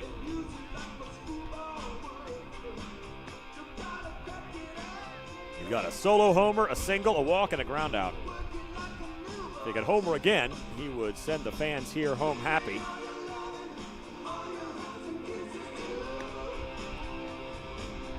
Both teams have showed a lot of guts in this series. Rock Hill led on Tuesday 5-0. Prosper just kept chipping away and had the tying run in scoring position with 1 out in the 7th on Tuesday. The Blue Hawks were able to close it out 5-4. And here, the Blue Hawks have led 3 times, but then trailed by as many as 3 runs. Now batting for Came the back in Eagles, the 7th to shortstop, tie it number and then 1, take the lead Alex 7-6. Prosper came back to tie it. Then the Blue Hawks had to escape from having the bases loaded and nobody out with the winning run at third. They did just that. But Braden Wise sat the Blue Hawks down in quick fashion in the top of the 8th. So Prosper with another opportunity to win it with a run. First pitch. Pavia squares to bunt, takes a breaking ball for a strike at the knees, 0-1.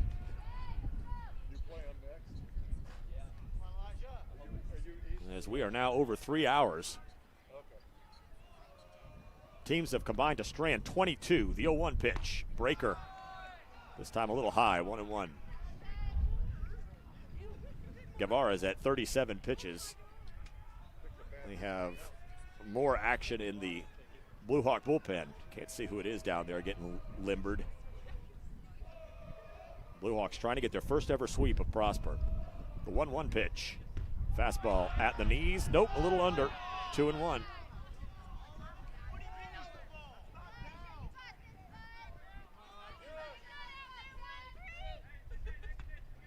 Two balls, 1 strike to the leadoff man, Pavia. His first home run of the season in the bottom of the 1st. Blue Hawks led 2-0 early. Here's the 2-1. That's a breaking ball. Missed inside, 3-1. And Sean Stanton is incredulous. And he's got his hands out saying, what's going on here? I don't know if that's for the calls. I think he may be frustrated that it seems some signals are getting mixed up. 3 balls, 1 strike. Hitters count. Pavia homered on a 3-1 pitch in the first. Now he's up at the bottom of the 8th. The 3-1 misses wide, ball 4, and the winning run is on. Now batting for the Eagles, the Sam left Kerr fielder, will come number back in the 3, game. Sam Kerr.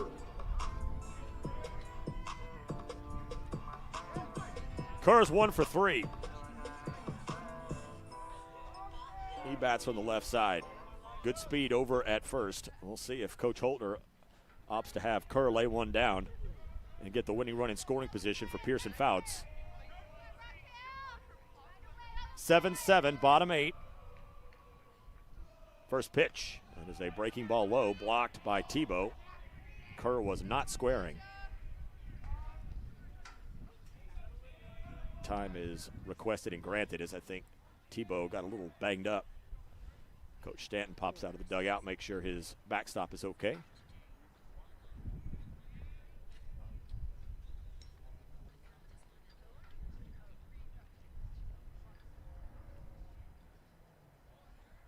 See if we can get you we already got a final. It was McKinney Boyd beating Plano East 5-2. So the rest of the action in the district is in the books. So you look at the importance of this one again for these teams. As now you look at the standings. You still got Allen at 6-0. Plano West now at 6-2. Plano East falls to 4-4. You got Prosper, who, if they can win this game, would move up into the 3 spot.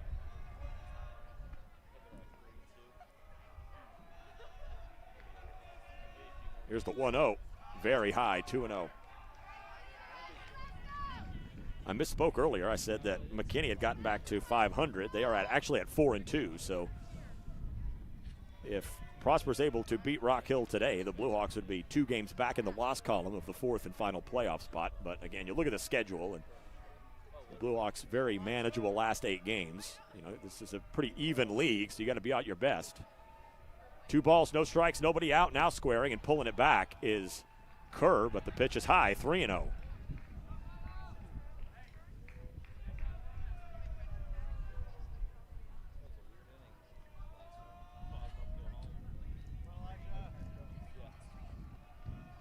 Three balls, no strikes.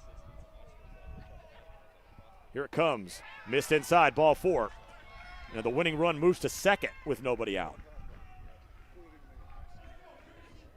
Now batting for the Eagles, the DH. Here's Pearson Fouts. 22, He could win it with a base hit. Pearson Fouts. Blue Hawks certainly playing with fire here in the late innings. Prosper had to score in the 7th to tie it. They did. Then at the bases loaded with nobody out, and Elijah Guevara and the Blue Hawks managed to wriggle free to send us to the 8th. Now it's runners at 1st and 2nd with nobody out for Pearson Fouts, who's 1 for 2. Blue Hawks could use a double play ball here in a significant way. Here's the first pitch. High, ball 1.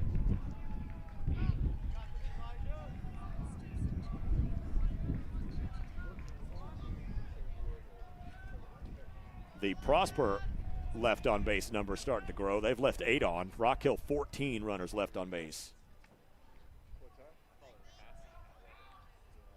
1 ball, no strikes. The pitch. Fastball framed up nicely by Tebow. Called strike on the outer edge, 1-1.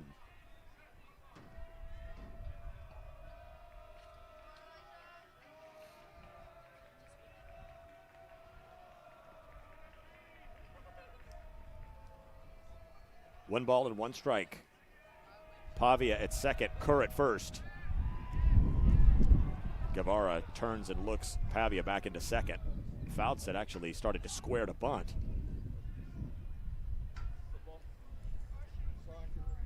Braden Schleifer-Bell on deck.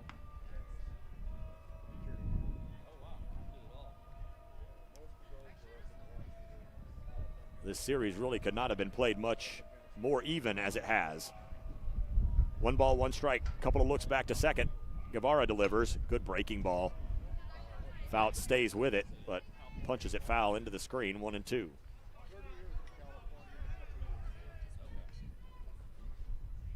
in a game that is now over 3 hours old.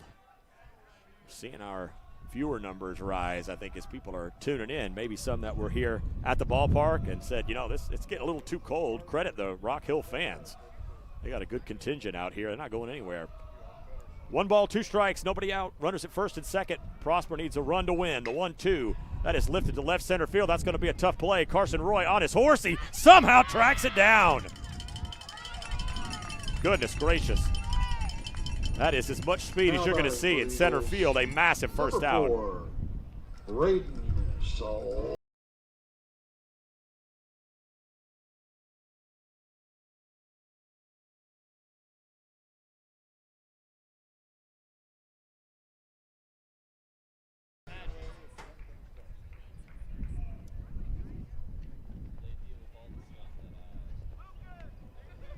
Singled his last time up.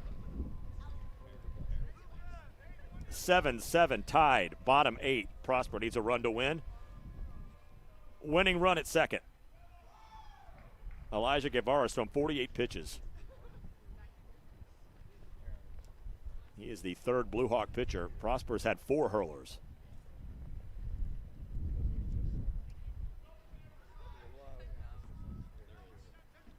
Schleifer-Bell digs in from the right side. Guevara ready for the first pitch. It's on its way. That catches the inside edge, 0-1.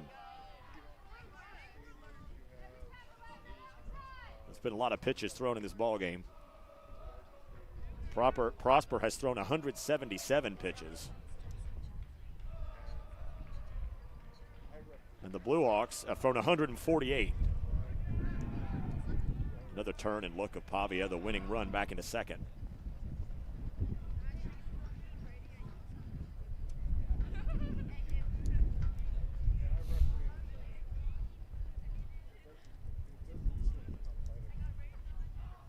No balls, 1 strike, 1 out. Runners at first and second. We're tied at 7 in the bottom of the 8th. 0-1 pitch. That gets through the wickets. That is a wild pitch, but the winning run moves to third with 1 down.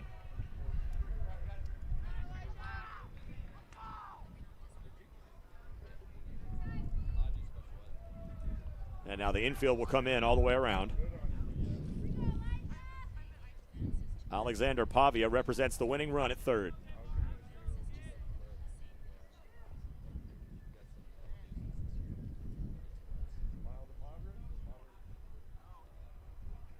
One ball, 1 strike, 1 out. Squaring to bunt. It's a squeeze. It's popped up and out of play. The suicide squeeze was on, but Schleifer-Bell not able to keep it fair. It's 1-2.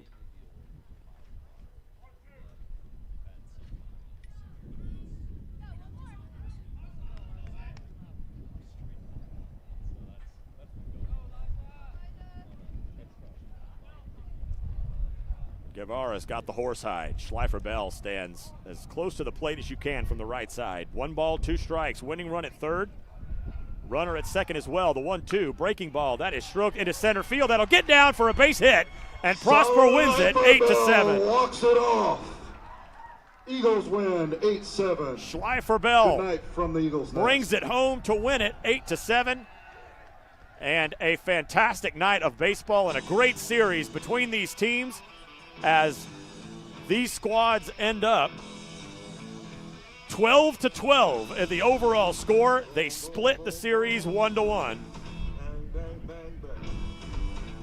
A heck of a game and a heck of a series. It's won by Prosper tonight, 8-7. The Blue Hawks fall to 12-7-2 overall, 3-5 in district play.